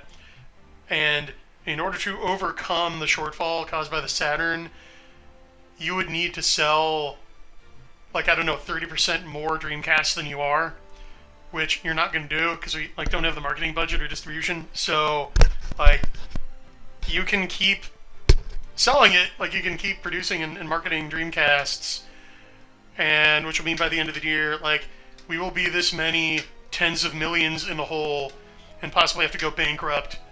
Or you can cut your losses and get out of the console business. And it was close. They almost decided, well screw it. We're gonna step on the suicide vest and go down to the ship, to mix a metaphor. But no, in the end, they decided, okay, yeah, we just can't overcome that handicap. Sheesh. And the reason the Saturn flopped when it really didn't have to was just like Sega of Japan not just refusing to listen to Tom Kalinske, the head of Sega of America, who was like, no, bro, like, don't put the complicated, like, multi-core chipset in there. Like, I'm about to close a deal with Silicon Graphics to put their 64-bit RISC chip in it. Let's use that. But they didn't want to because they didn't want to get shown up by the American branch. So kind of like a big... Yeah, go ahead. I find that really ironic with Sony basically having the American branches take over them. Yeah. Yeah, that was weird. Well, Sony's video game division was a whole other can of worms, because for the longest time, like I think well into the until the PS3 era, Sony saw it as just an afterthought. Like it was basically the passion project of one dude, and like he basically put the PS1 together out of leftover off the rack parts from Sony's music division. So like there's basically a Discman drive in there. So it's put together pretty cheap. And they're like, yeah, we really don't care. We're going to give you a spite budget. But the thing is, because they didn't care, it allowed their video game division to do whatever they wanted. So they succeeded. And as a matter of fact, the PlayStation success was the Saturn's downfall. Because, like, originally, the Saturn was supposed to have been unveiled, I believe, for, like, Christmas of 1995. But Sega Japan's president just unilaterally, like, the night before E3 said, well, no, you're going to unveil it this summer at E3. Like, this weekend. Eesh. Yeah, and the price I've heard... Go ahead. I've heard of bad gaming pushes out of last minute. You're going to show this at E3. And then we've had notorious games from that. Yeah. And that didn't give the American branch enough time to like get their marketing game going. But also they announced, like the Kalinske even thought that, okay, well the only way we can like recover from this is to undersell the competition. So he decided to make like the opening price for the Saturn, I think $399. And then Steve Race, who's a former Sega of America employee, Steve Race, who left Sega of America to head up Sony Computer Entertainment America, he just came out on stage E3 and uttered the price heard around the world of $299. Yeah. And at that moment, Kalinske was like, okay, well, they've got like their marketing and distribution all set up, and they're underselling us by $100. It's over. Like, we're done. The Saturn's sunk. I mean, that's pretty much been the story of freaking the Switch for the late last generation and this generation. It's $299. And it's always been selling at the highest rate. With cell phones out and iPads and everything, it still is selling above everything else. It's just, yeah. I feel like I mean, the game consoles days are pretty much done. I mean, besides Nintendo, but I mean, Microsoft's gone games as a service. But really, both consoles right now are PCs that are locked up, and the craziest thing that's actually probably going to think it's why Sony everyone hates a lot of what Jim Ryan's doing, but Jim Ryan knows that there's no PS6. They say there's a PS6, but there's really no PS6. Oh, really? Why? They'll make a PS6, but Jim Ryan's releasing freaking all their titles now on PC after a certain amount of time, because the games are easy to port. They run on x64 architecture, and Lord Gaben of Steam is giving them so much money that they make pure profit after having all the crazy people who spend too much money on a game console and then make sales on their games. So they sell them on Steam, they make insane profit because it's all profit at that point. They got it on their console. They got profitable selling it on the console. So selling it on Steam is just like sheer profit. So but Microsoft's pretty much laid the gauntlet down, and actually, I remember it was like Razor Fist or someone on a Twitter thread pretty much stated that gaming industry is in a very bad state right now. Why are these mergers happening? Mergers are happening when you are not making money. I know that sounds counterintuitive, and not always true, because the case in point of the great combining of all the telecom companies only happened because of deregulation and easy financing for that, and using the money that they were given under the 1994 or 1996 Telecommunications Act that was supposed to be for high-speed internet, and it was actually used for mergers.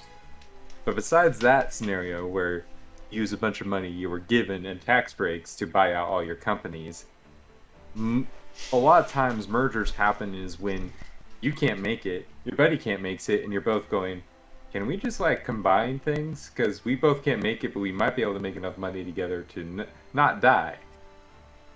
And that's why you have companies the size of Electronic Arts, multi-billion-dollar company, multi-billion-dollar company, companies like Ubisoft, and why you're hearing rumors of buyouts of these companies, because their boards, their CEOs are basically pretty much realizing they can't survive as a multi-billion-dollar company unless they get bought out by almost trillion-dollar size companies or multi-billion-dollar companies. This is even happening in mid-size indie devs. They're getting bought out right now by what's called the Embracer Group. The Embracer Group is actually the CEO/founder flipped actually originally consoles and games in Europe before he got enough money to start an investment group from that. And he's been building now of late a huge portfolio of a bunch of mid-sized indie companies of variety of sizes. He even got Gearbox, that they own the Homefront IP now, but Gearbox is owned by the Embracer Group. But what's really happening is almost every decent middle-sized indie game, so like they maybe make a few, maybe up to total lifetime sales possibly just under 100 million, but probably only like 10 million, or maybe their total sales on, like, say some of their IPs are like $50 million or something, that they're getting bought out by Embracer Group, because Embracer Group's main strategy, and it makes sense for a lot of these indie devs or mid-sized devs or AA devs is the way to think of it. They're not AAA scale or size. They like to want to release one title every 3 years or something. But really, it's been a death sentence since the 360 to try to be an indie dev or even an independent dev, because you almost never make enough money to keep everyone employed. And even if you have success, you usually then want to get bought out by one of the big publishers, but the big publishers are known to screw you, and hell, now they're not even making enough money. Coffee EA, Coffee Ubisoft or something. But the Embracer Group is so big now that they actually can, and they want to have you and all your legacy IP because they see you as a value added, and they don't care about you not being profitable in that sense of like every new game and everything. And they can help float you in the bad years.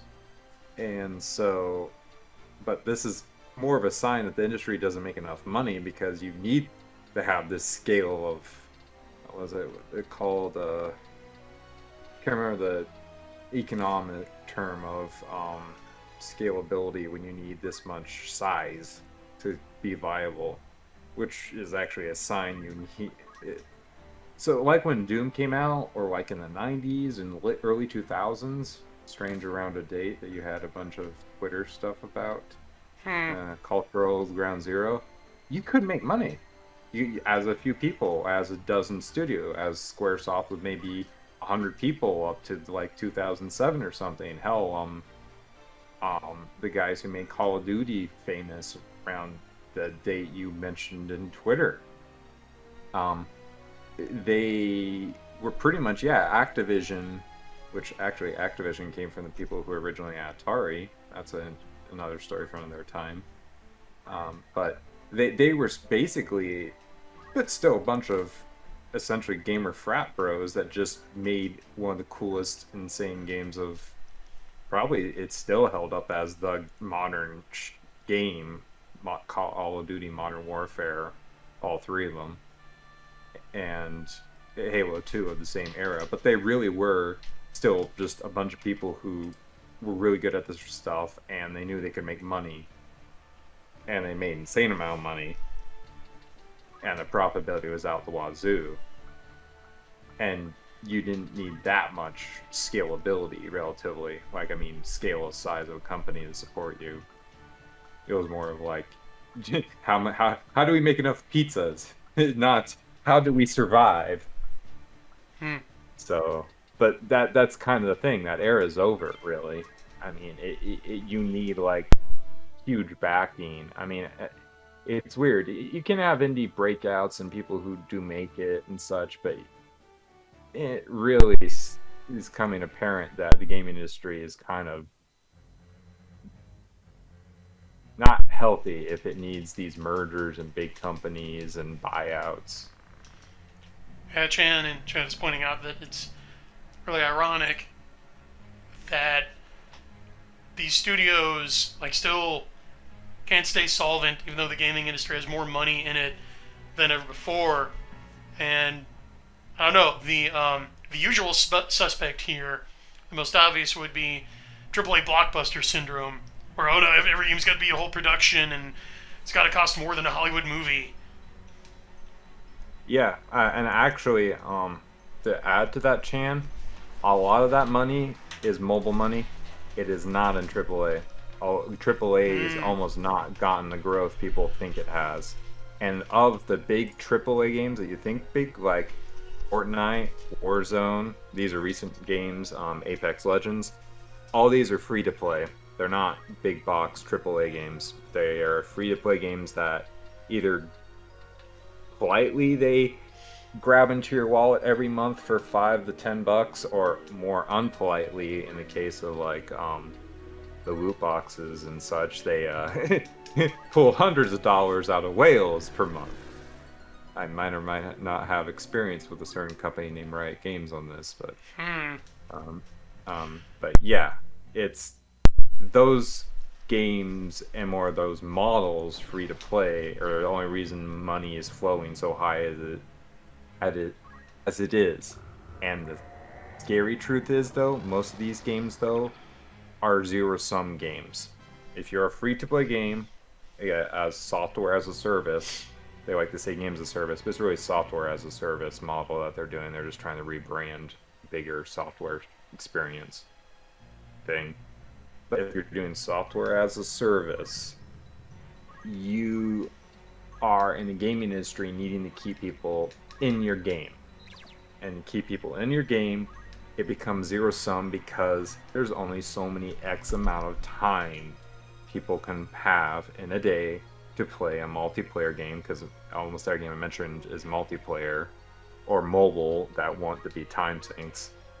And if you're not getting their time, someone else is getting their time.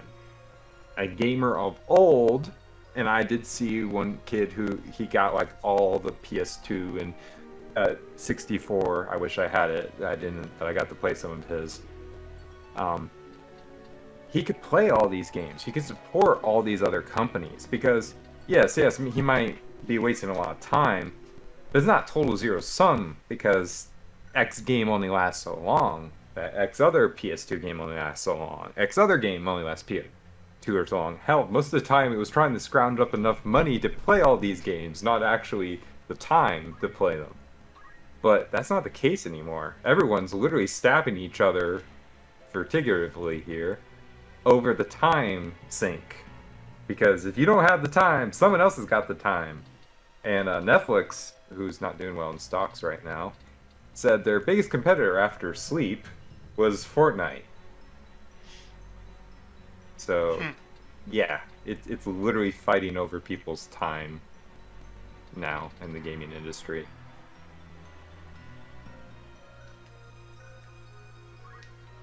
Yep. And I know that was a major bone of contention with Nintendo releasing the Switch. Is that like a lot of Japanese companies are saying, well, so much gaming is done on phones these days that making a handheld console doesn't even really make sense. I mean, they've been saying that since like the 3DS days. Actually, Chan's got two great points that correlate to with some of this. The Switch is the PS2 of this generation. Correct. And actually, one of the reasons it's the PS2 of this generation is most of the games on there are not zero-sum. You can play Breath of the Wild, a big AAA game, and then play a bunch of indie games, and everyone's getting a piece of the pie. There's no big consumption game, really, with the Switch environment. It's actually one of the more healthy last horizons besides Steam somewhat. But a counterpoint to my time sink is gacha is a big cash cow these days. Yeah, the mobile gacha crowd. The only reason I don't have total negativity about gacha is even though I have never touched any of these gachas games, is they do provide a lot of good waifus, and some of the money does get reinvested into real games. So yes, a lot of poor whales are getting suckered out of their money for JPEGs, literally. Worse than the NFT bros, in many ways. But actually legitimate games come out of this amount of money running around. So I shrug a shoulder and go, at least the Asian overlords with gacha money at least make some good games after the time sink whale model games. And Bradford is correct, though. Gacha's gambling and game needs to be banned for everyone under 21. Yeah, I don't see that happening. As much as I want to, both the Japanese and the Western market, it's kind of...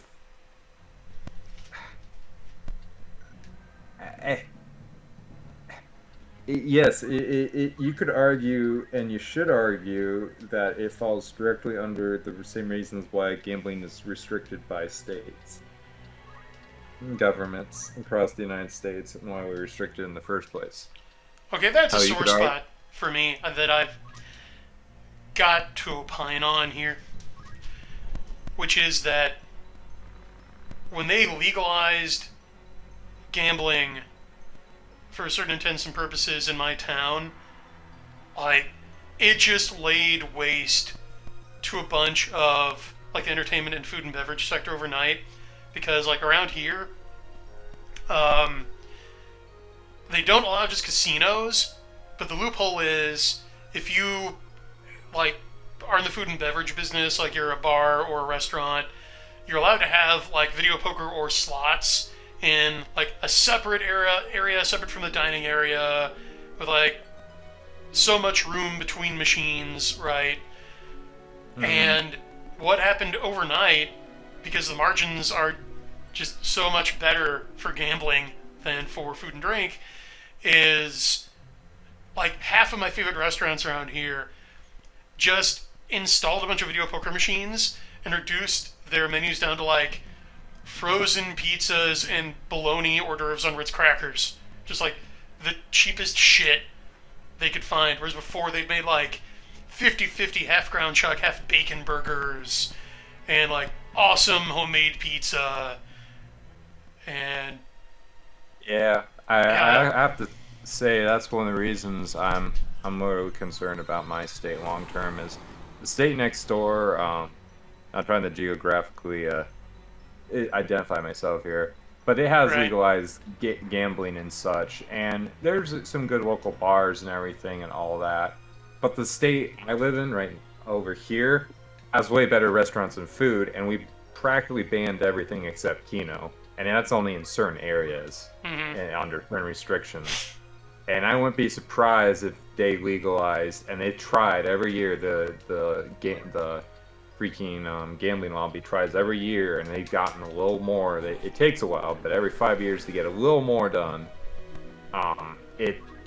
it's eventually going to break the dam, and then sadly the state over the border, that city, will probably lose a bunch of their revenue from the gambling there. And then the restaurants in here, a lot of them will probably lose a bunch of their revenue, since a lot of sports bars are out here. And yeah, they make money off of alcohol, and that's another not always a good thing that happens, and you get taxes on that and all that. But it's a little better, and usually there's good food with the alcohol, but if it comes pure, yeah, I do fear for this state long term, and unfortunately, I just don't think it's going to be a good state to be in because of just how that issue is going to boil down.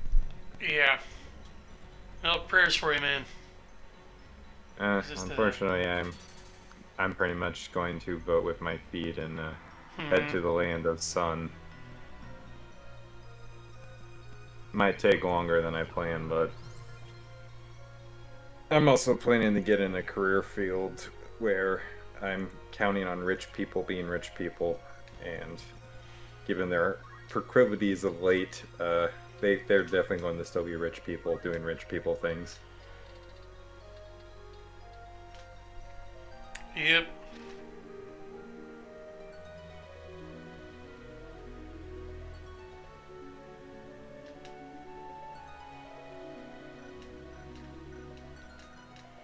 Let's see.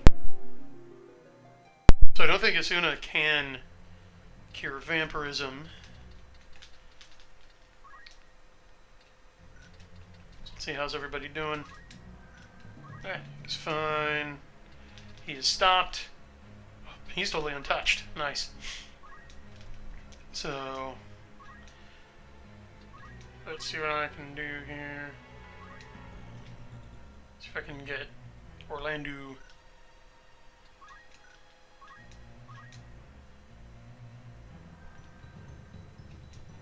Yep, okay. Yeah, Chan, I do hope that the Chinese, at least some of the more creative devs, do survive the oncoming crunch. Because unfortunately right now, What?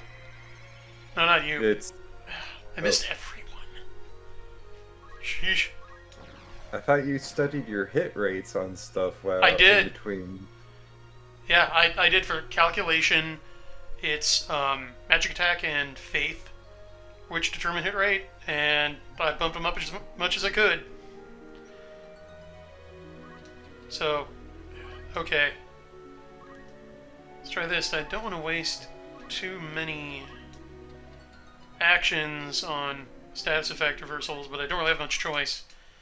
Similarly, magic attack. Yeah, I bumped up my magic attack as much as I could, but it's just not working.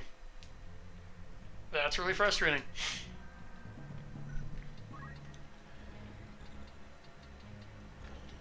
Oh well.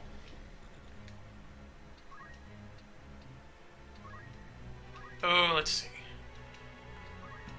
Well, luckily his magic sword effective. Pretty good range.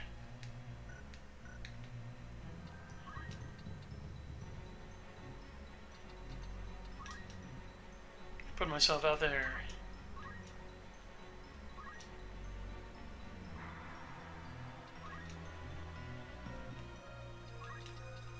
That's right, put this guy on ice.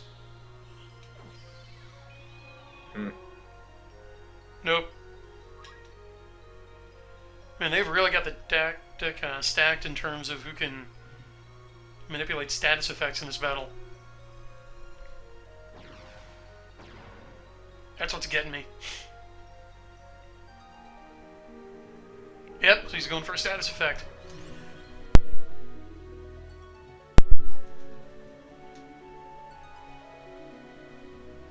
Yeah, man. And Beowulf is really kind of a liability because due to his armor proficiencies, I cannot equip him with two things that cancel status effects. I only have him in here because like his bravery lowering ability is so good. But I don't know if it's worth it. I might need to switch that dude out. Oh well. But luckily, her attempt to vampirize the calculator failed.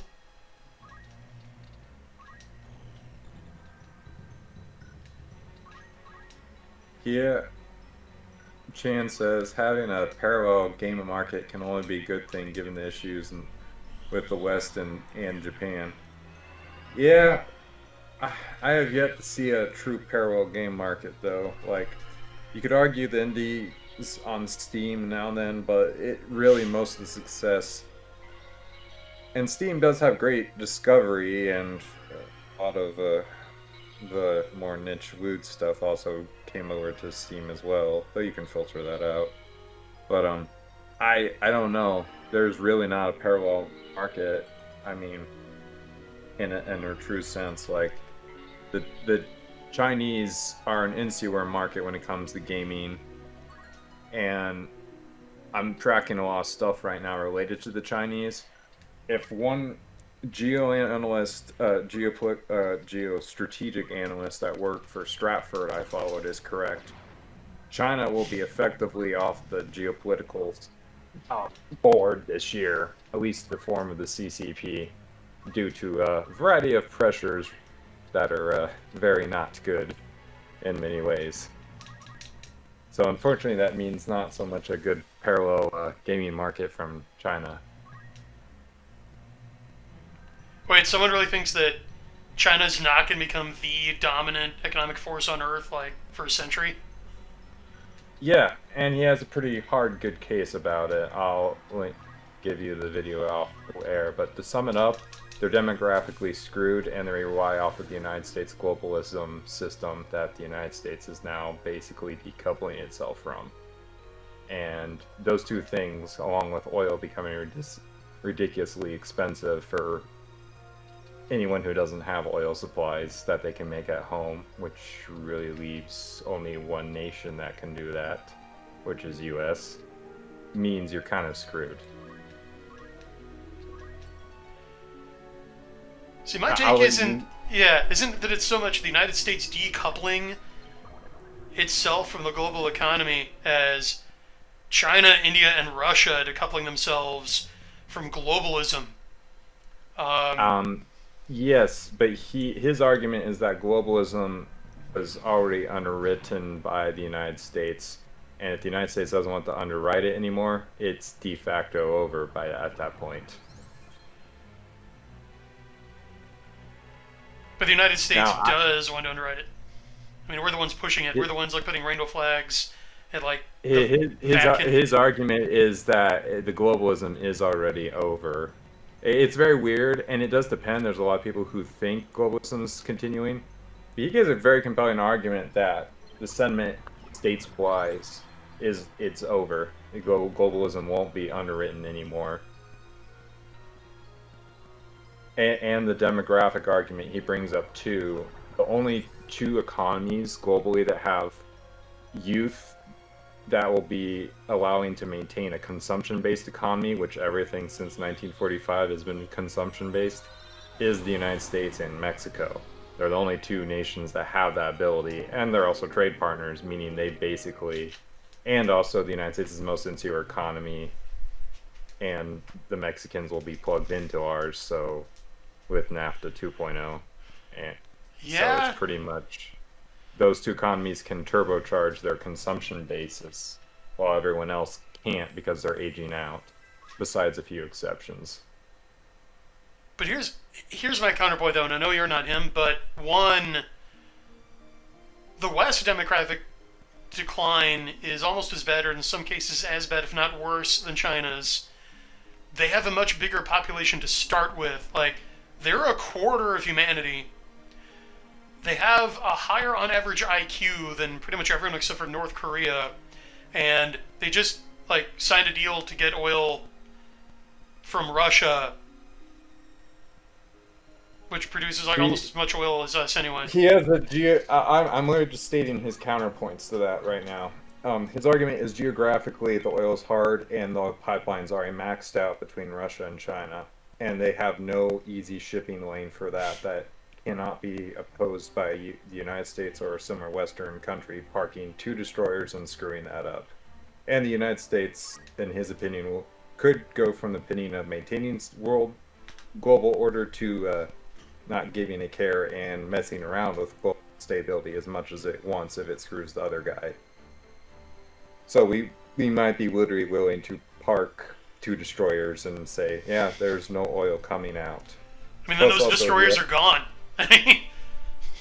Well, yes. China will just sink them. There's a good argument, and I've heard a lot. Everyone's overestimated the capability of the Chinese, and they have no blue water navy. The United States can depart, or quite a few other people can park 2 blue water destroyers. And this is not Alpha China. This is in the India-China region, the India, actually ocean almost, well to the west of it. And they can't reach that far out and maintain operations. They'll be bottled up by so many other nations, particularly the Japanese, and then the Philippines, and then the United States. They can't project outside. They have a brown water navy that has extreme projection, but not true water capabilities. And also, the nation that can deploy the blue water navy will have an oil surplus while the Chinese are scrambling to get that oil that they will not have. I don't know. I think if that were the case, you wouldn't see the random casting them out in the dark that the United States is doing right now. Because, good example here is, if they could intervene to mess with the pipelines and cut off supplies, why aren't they doing it to Russia right now instead of getting humiliated in the Ukraine? Well, his suggestion is, and I think it's a decent suggestion, right? They're letting Russia test run what they want to do. And the whole Ukraine situation did not make them think very good about their odds with Taiwan. And Taiwan's been preparing for pretty much its whole existence for the scenario, while the Ukrainians had effectively 8 years with Western backing. And there's an ocean. And there's a hostile nation with a blue water navy. And then there's a nation on the other side of the world that has a blue water navy. That doesn't make your calculations look very good at that point. Not to mention, what are you going to take over? Because the whole industry that you might want to take over in that nation is already getting exported or imported back to the United States and other places. So you can't even gain the industry you want to take over. That I've heard some suggestions the United States would be willing to basically blow up despite the Chinese. And I should say not the Chinese, the CCP. Well, I'll link this for great. Well, let me give you. I'll let you finish that. Then let me give you an alternative hypothesis, which I think is closer to the facts of what we've seen lately. But go ahead and conclude relaying the thought from that video. I'd sum up his whole argument is it's going to be bad, but the U.S. basically has the position of it can't lose. And this is due to just geography, particularly of how our navigable waters work, the shell revolution, and that if we ban export of oil and boost the ability to produce with refineries stateside, we will have an oil glut while everyone else is scrambling over oil. And a lot of this, from what I've seen from other sources, is already in the cards. No, it's going to be a mess, particularly for West if you talk about Europe, not the United States, which I almost am starting to think are 2 different entities. You have Western Europe, and then you have the United States. The West is pretty much screwed. They basically didn't take the opportunity the United States gave them post the Cold War, and they threw it all down the drain. Okay, so that was well stated, and it follows from the premises. Here is more of the read on this that I subscribe to, based on what we've seen, which was, after World War II, you had a renewed push for a one world government. The League of Nations was transformed into the UN, and that was when the foundation for a one world government was laid.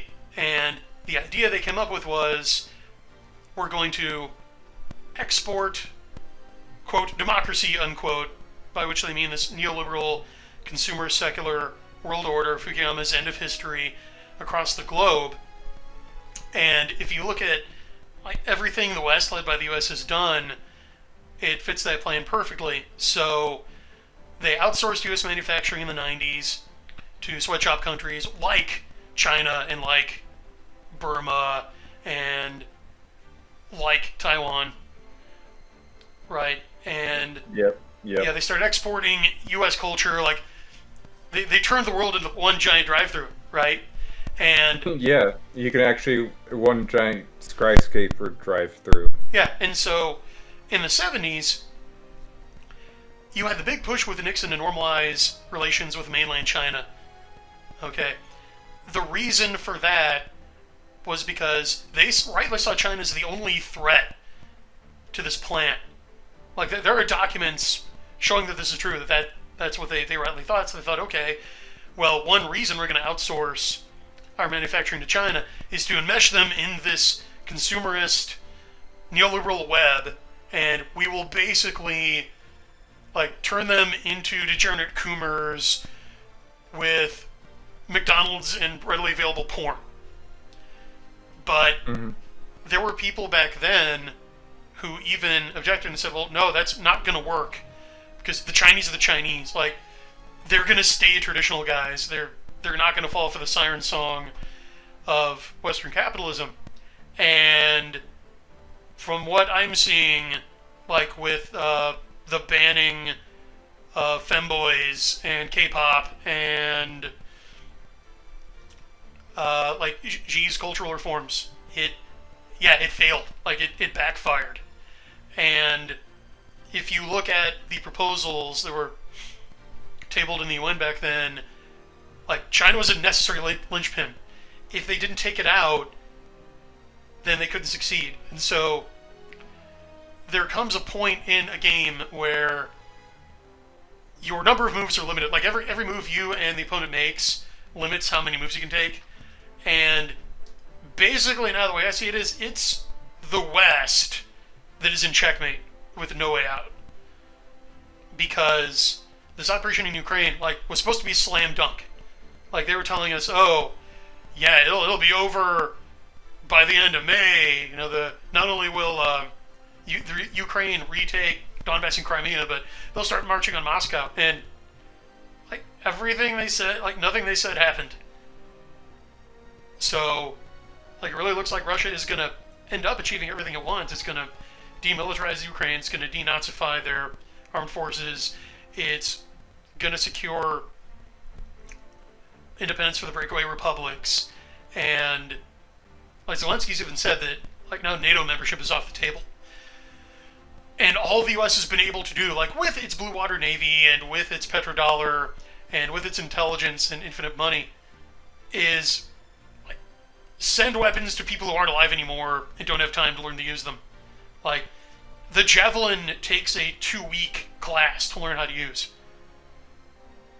And like these conscripts off the street are not being given the time to use it, and quite often they don't even have batteries for them, which is why they've been next to useless.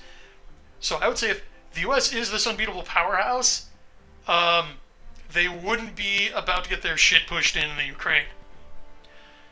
So what it looks more like is you're seeing instead of a monopolar world with the US in charge, we're seeing the formation of a bipolar world at least, where like the BRICS countries, pretty much like Russia, India, China, are forming their own coalition against us. And like just look at our total inability to impose sanctions on Russia. Like their economy is doing better, like even better than ours by some metrics. The ruble is like at an all-time high, and that's in spite of everything we could do. And China is an order of magnitude more powerful than Russia. Also, Yeah. they have a homogenous society under a unified culture. Because, see, what we know about the CCP, I agree that that is a different entity than the Chinese people. The Chinese people largely kept their culture in spite of our attempts to secularize them. Whereas we are turning into the international terminal at the airport.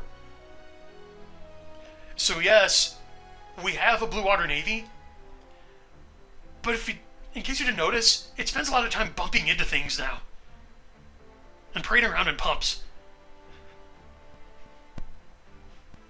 Yeah, no, I'm not denying any of your counter arguments.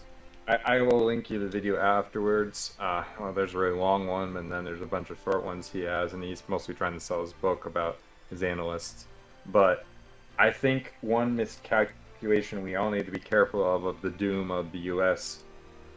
is forgetting the geostrategic position and the demographic equation. And those two do not look good for Russia and China. Like, they look terrible. Like, it doesn't matter how strong they make the commodities in Russia. Their demographics kind of screw them long term, and to correct it, they have to. In many ways, they're not even. Hungary is the only nation who's actually trying to stop the demographic bomb and do some decent extreme things to stabilize and stop that from happening. But they're not a big nation in the power plays, and yeah, the measures are failing largely anyway. Like, it's too little, too late. Yeah, that's what I think. I wasn't going to assume that, but thank you for confirming that. Yeah. No, the right. demographic issue is the thing that I think is. I agree. Like, it's the U.S.'s position to lose, and I'm going to separate right now the U.S. as the political, military entity and the globalism, because it does seem to be that. Yes, globalism rides and has been doing well and doing all this stuff, and we'll just use globalism for the whole intents and purposes here. But if the underwriter decides to just stop writing the R check, then globalism and all their grandiose plans are over. And the underwriter might just be not wanting to write the check anymore, and has already basically been acting and maneuvering that way. No matter who's been in charge, it's already the U.S. ship has already been tilting that way for a long time and is pretty much now on course to stop underwriting globalism. Because here's the dirty secret of globalism. It was underwritten since 1945 by us. And if we don't underwrite it anymore, then all your grandiose plans are over. Yeah, and I don't think we're going to be in a position to underwrite it for much longer anyway, because the petrodollar's on the way out. I mean, when you've got the Saudis making deals to buy oil and natural gas in rubles, it's over. Like, the petrodollar is dead. It just doesn't know it yet. Because the only reason, that they, like, the only reason that OPEC, like the OPEC nations and the Saudis, agreed to use the dollar to trade oil is because of the threat of the U.S. military, and we've been proven to be a paper tiger now. Yes and no. Paper tiger in some ways, but I would. So there's two ways to look at the Ukraine situation. There's the way you look at it. The other way is the Russians failed horribly. That they're at this point, and a bunch of hicks with javelins and other stuff have basically forced them back from that. We'll take Kiev in 2 days to. We're like month 3 now. The Russians never said they were going to take Kiev, though. The Western media did. Like, that was true. That's a Western narrative. Look, there's propaganda on both sides. But if you read between the lines, the Russian propaganda is closer to the truth. Because if you look at what they're doing, they're just doing the classic maneuver land, like heavy armor warfare they've been doing forever. They use the same techniques against Zelensky that Stalin used against Hitler.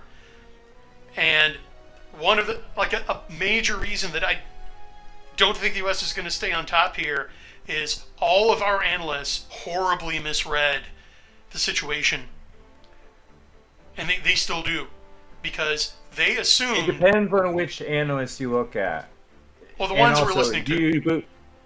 Well, yes, the ones we're listening to, but there's many analysts who have the same information who actually are listened to, maybe not by the key people in power, but there's people that could be in power soon that are listening to them, and they called it pretty much spot on. So the reality is the Russians do want to secure and have about 1,000-mile border from Moscow, and the Ukraine issue was basically going to eventually happen because it was pretty much part of that. Because we keep forcing it. Yes, we keep forcing it, but somewhat the United States governmental history is to basically destabilize and knock out and eventually knock over anyone who's truly a threat to them. And we've done that to every nation that's been a threat to the United States government. The Mexicans were that once. They got knocked over, invaded, and never did that again. The British were that many, many times, and eventually were made a junior partner because they couldn't survive their own problems that they created, World War One and Two. Russia is the only other nation that has been in that position, and given the U.S. government's history, just like with the Indians, it will eventually try to knock over and fall over that country and never allow it to have that position again. Yeah, I see Bradford in chat says, the death of the petrodollar means nuclear war. The real backer of the U.S. dollar is the U.S. nuclear weapon supply. If the dollar dies, the nukes fly. Yes. Yes, meme. And that's the true bit I have to say about the petrodollar is and why I do wonder about the guys and analysts and how much is just trying to sell his books. But he has a lot of good stuff and everything. Well, it's always good to get new viewpoints. I send that along. Yeah, I would say his main argument is the U.S. has the petrodollar again because it makes its dollar. And it's also because we underwrote globalism. So if we pull back from globalism, the petrodollar becomes not the petrodollar for global trade. It becomes the petrodollar again because the United States is the only one with oil, and you want to trade with the United States. Actually, I should back up.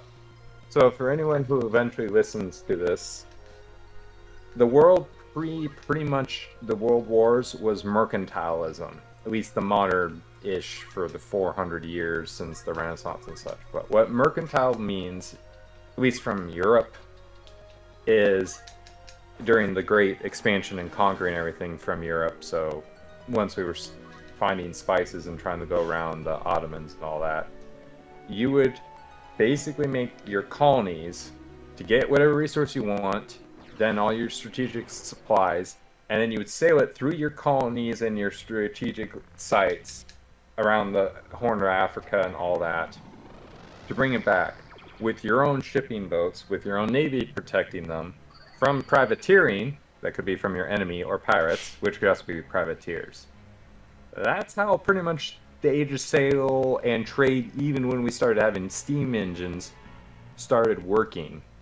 And could sometimes the British, during the height of their empire, sort of loosened it up, and if you paid their fee and used their pound, the oceans were somewhat more safe, because the British Navy would guarantee trade if you played friendly with the British. The United States basically flipped the table post-1945 because we had 45 aircraft carriers, last nation standing, only good economy, and we had nukes.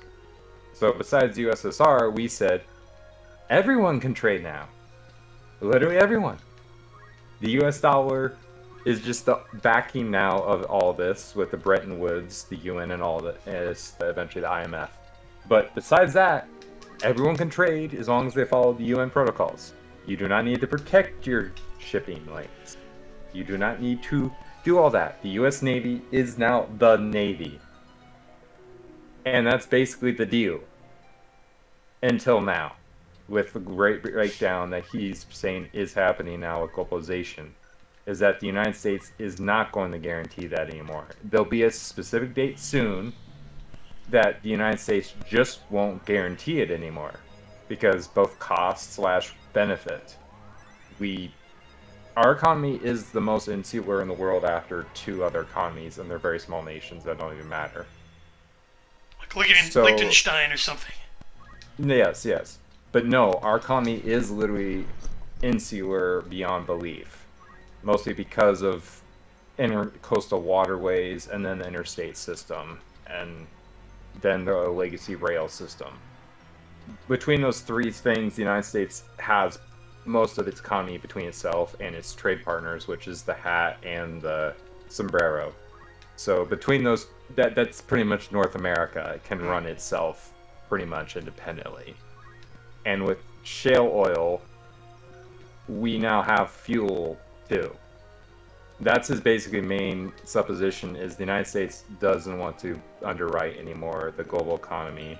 And the one theory, though, and I do agree with Brad Walker's The Nukes Will Fly, is if the United States wants to start destabilizing the world because it can get away with it, because it will, once it integrates the chip factories into Mexico and Arizona and makes some deals with South America for some specialized materials, it might not be afraid to, well, not do wars of excursion, but maybe literally go full pirate and just start wrecking amok on anyone who's causing problems in our, not our, but whoever's running the joint's opinions.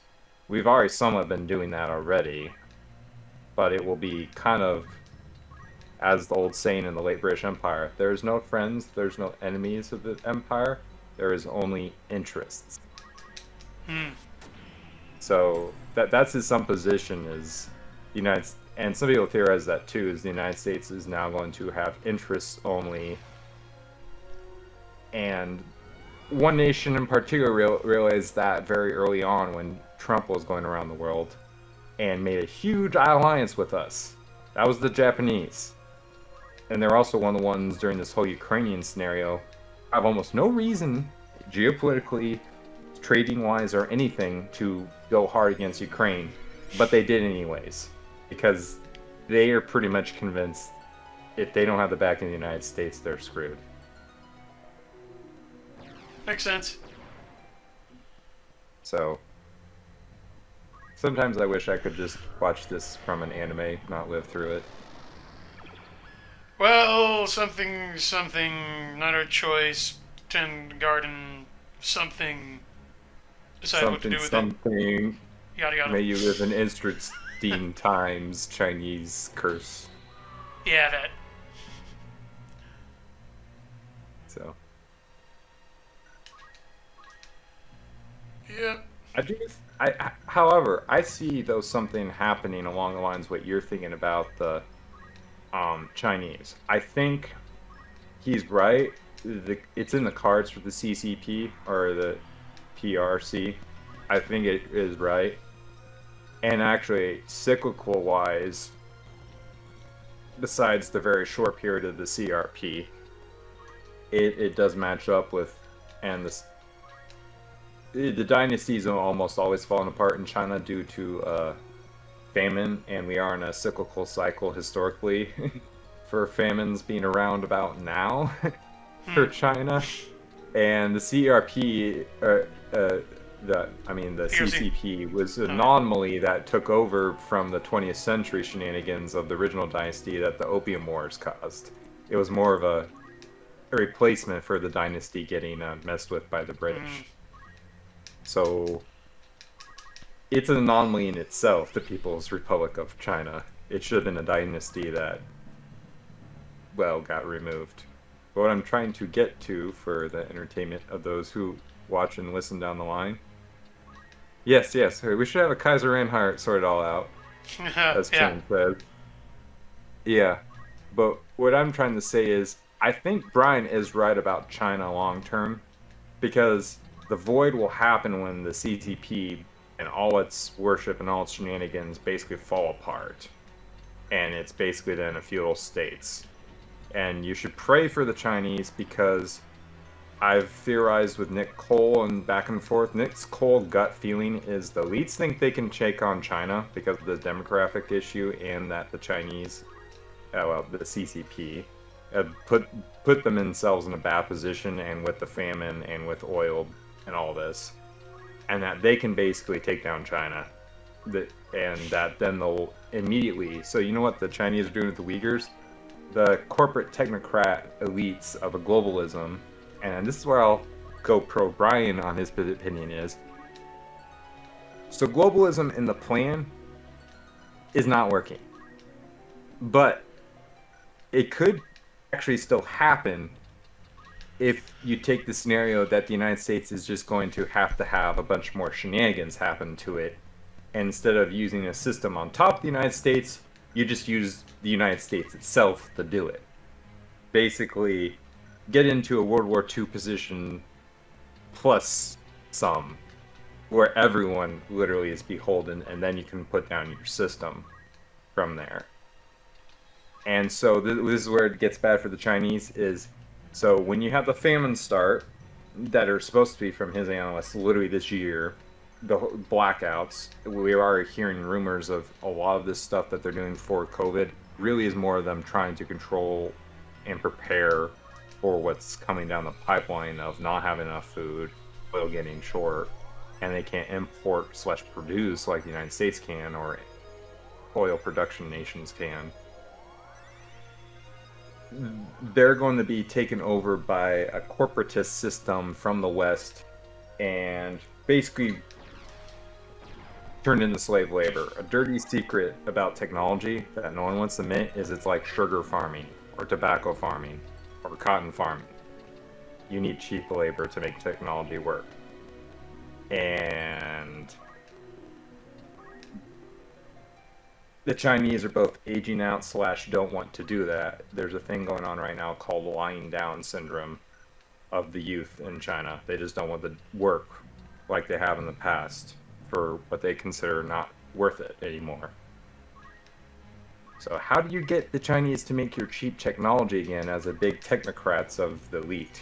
Because you need this technology for a bunch of other plans. You need robots, but you need slave labor still.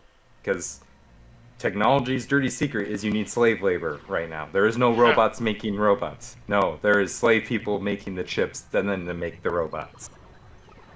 Well, you knock over the government that is bad and evil, and then basically Uyghurize all of China with corporatist system, sort of like the East India Trading Company on steroids.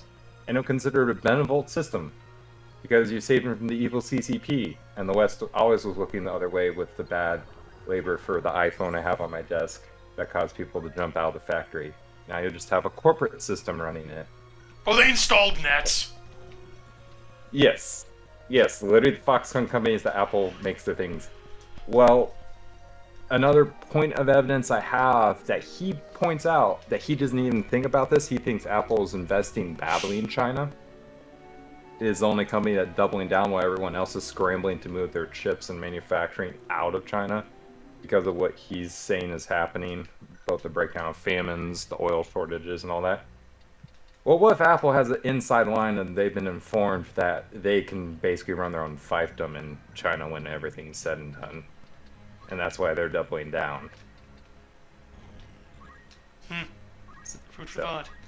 So I'm going pro Brian here, is that the game plan is to not use the globalized system, it's to use the breakdown of globalism to insert basically the true control system. Since if you have the super United States that can basically ignore everything, well then you can actually dictate even stronger than globalism what you want, since you'll have the backing of the only power left. Well, and again, like you, I'm getting information from pundits more informed than I am. In my case, famed China scholar Andre Lin. So it is what it is. Yeah. So, but my prayer position for the Chinese people is that there will be an unstable period in this transition that the people, maybe with the Taiwanese that are free, might be able to actually break both plans, either the CCPs trying to survive or the fiefdoms of technocratic globalist New World Order types.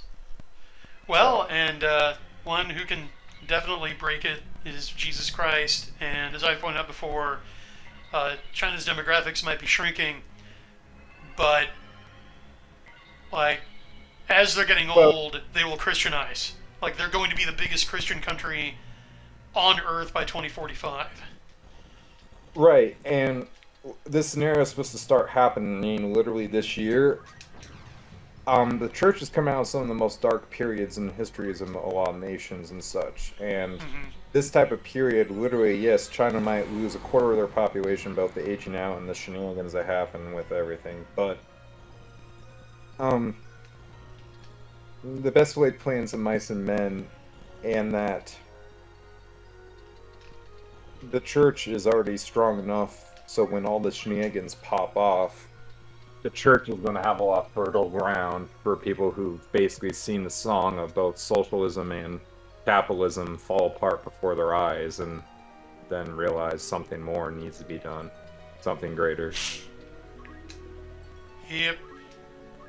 So the ground, so that's my argument for Brian is the timeline is going to be maybe strong long term, like hundreds of years to at least the next 100 after 45, but it's going to be bad until then, and there's shenanigans afoot to make it really bad.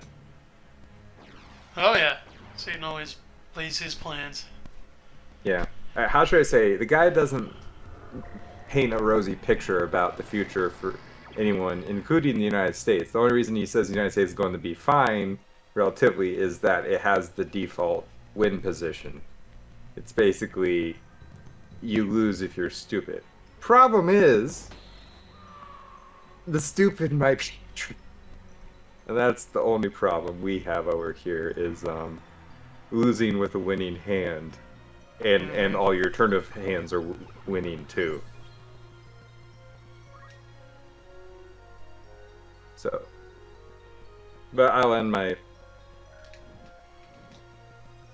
little diatribe there. But it is an interesting position, and it does bring up some interesting stuff about where things are going. Yeah, no doubt. Thank you.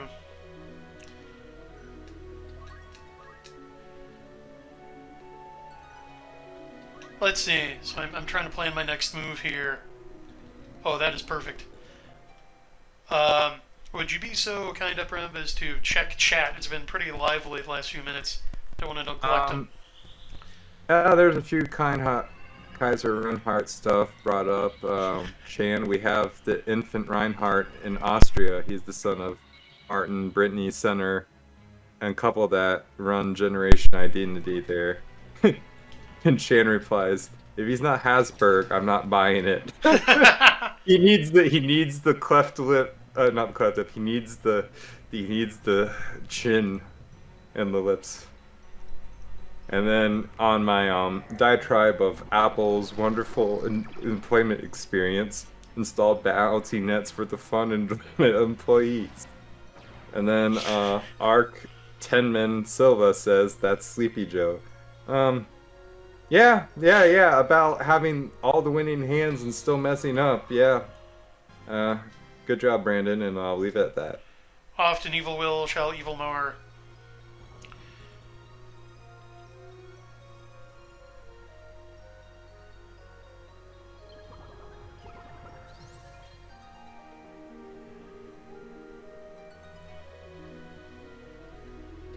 Okay.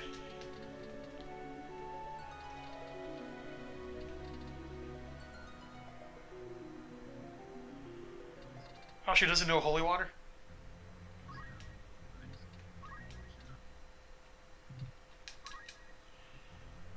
Okay. And that vampirism is really annoying to deal with. Because there's like only one item that can remove It's it. just But you have to spend the time on using the item, don't you? Yeah, and I've got to learn it, and unfortunately my chemist does not know how to use it. Oh no. Oh no. Oh no. Yeah, and I just missed on that again. So, okay.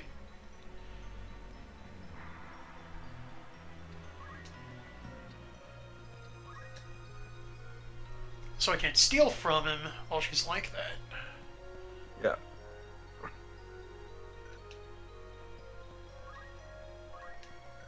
And the good news is, though, I have a Tom Clancy-like book that would work great with this super scenario.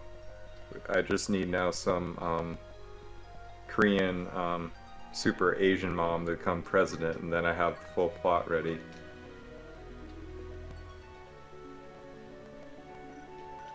Oh yeah? Do tell.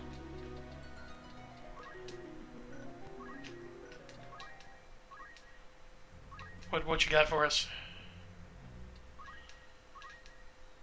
For the plot or for your strategy? For the plot.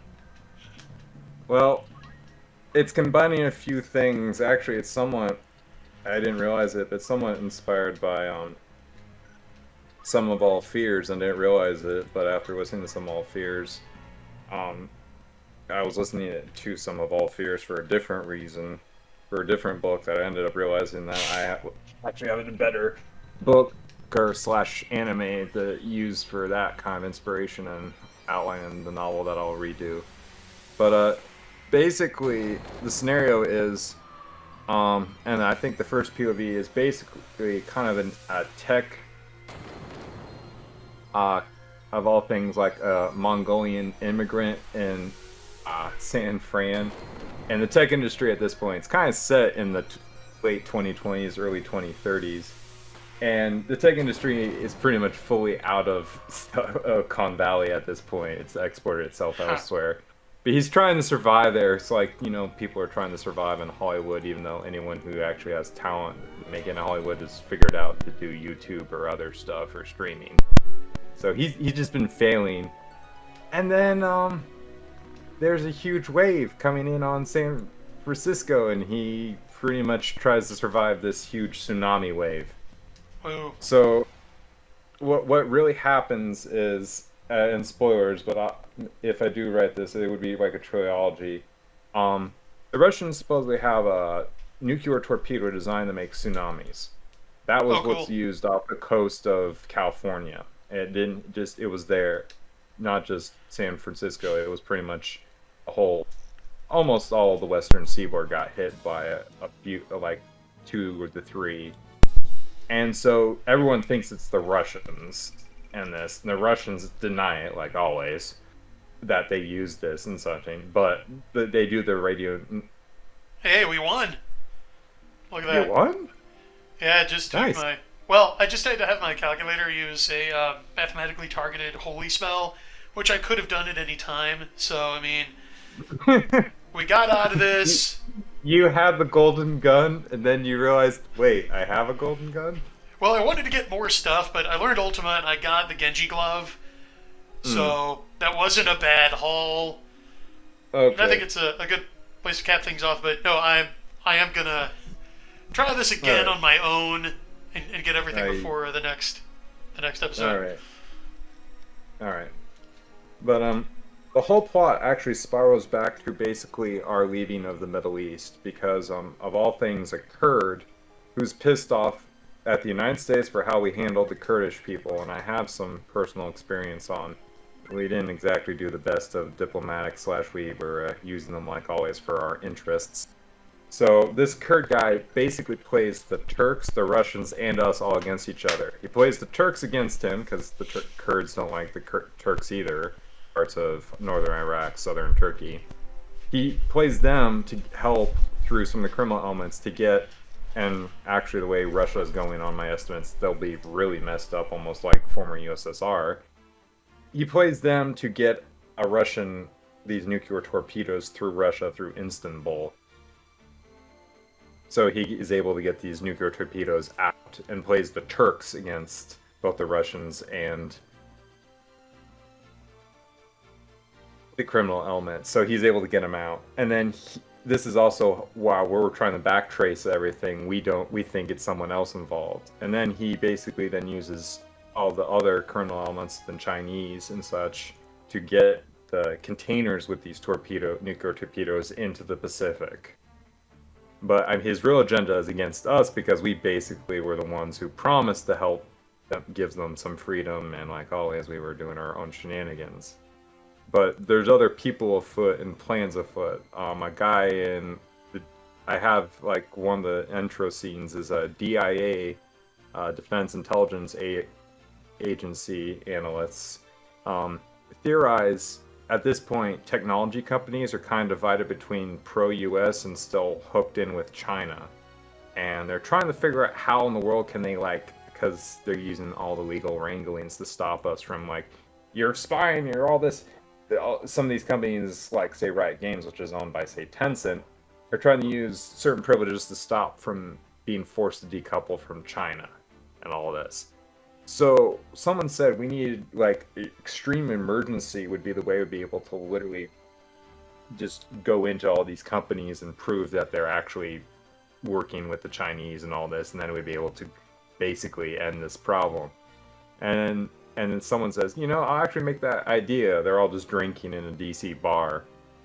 Well, my idea is there's some mysterious person who looks at this theoretical report and decides to use this. So when all the shenanigans, like all the natural disaster activations are happening in the San Francisco, Silicon Valley area because of this huge tsunami, the shenanigans begin as people are diverted to not do emergency actions, but to start collecting evidence on all these corporations and going in all these buildings and such.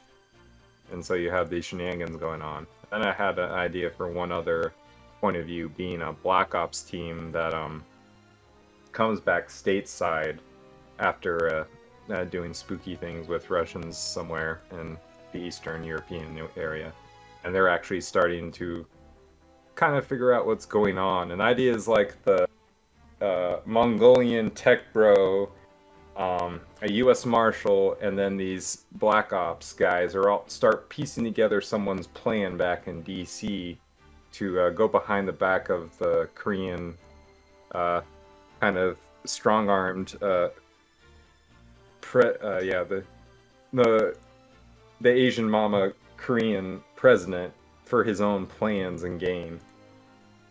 So, but the way things are going, though, I'm starting to think that this scenario could be believable, because I would believe it that someone would be pissed at the United States playing games again with them. Russia could be just as chaotic again, that, oops, we don't know where nuclear material went again. And that Turkey is, well, Turkey, and it has its own problems. So. But I have other things I need to write.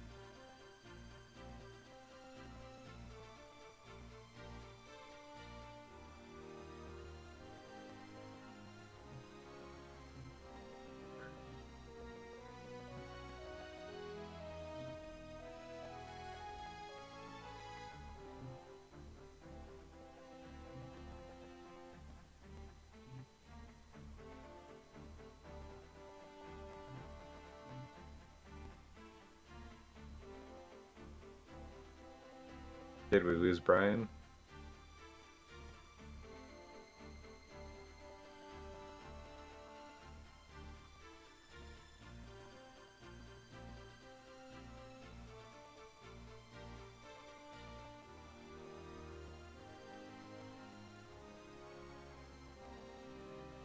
Hello?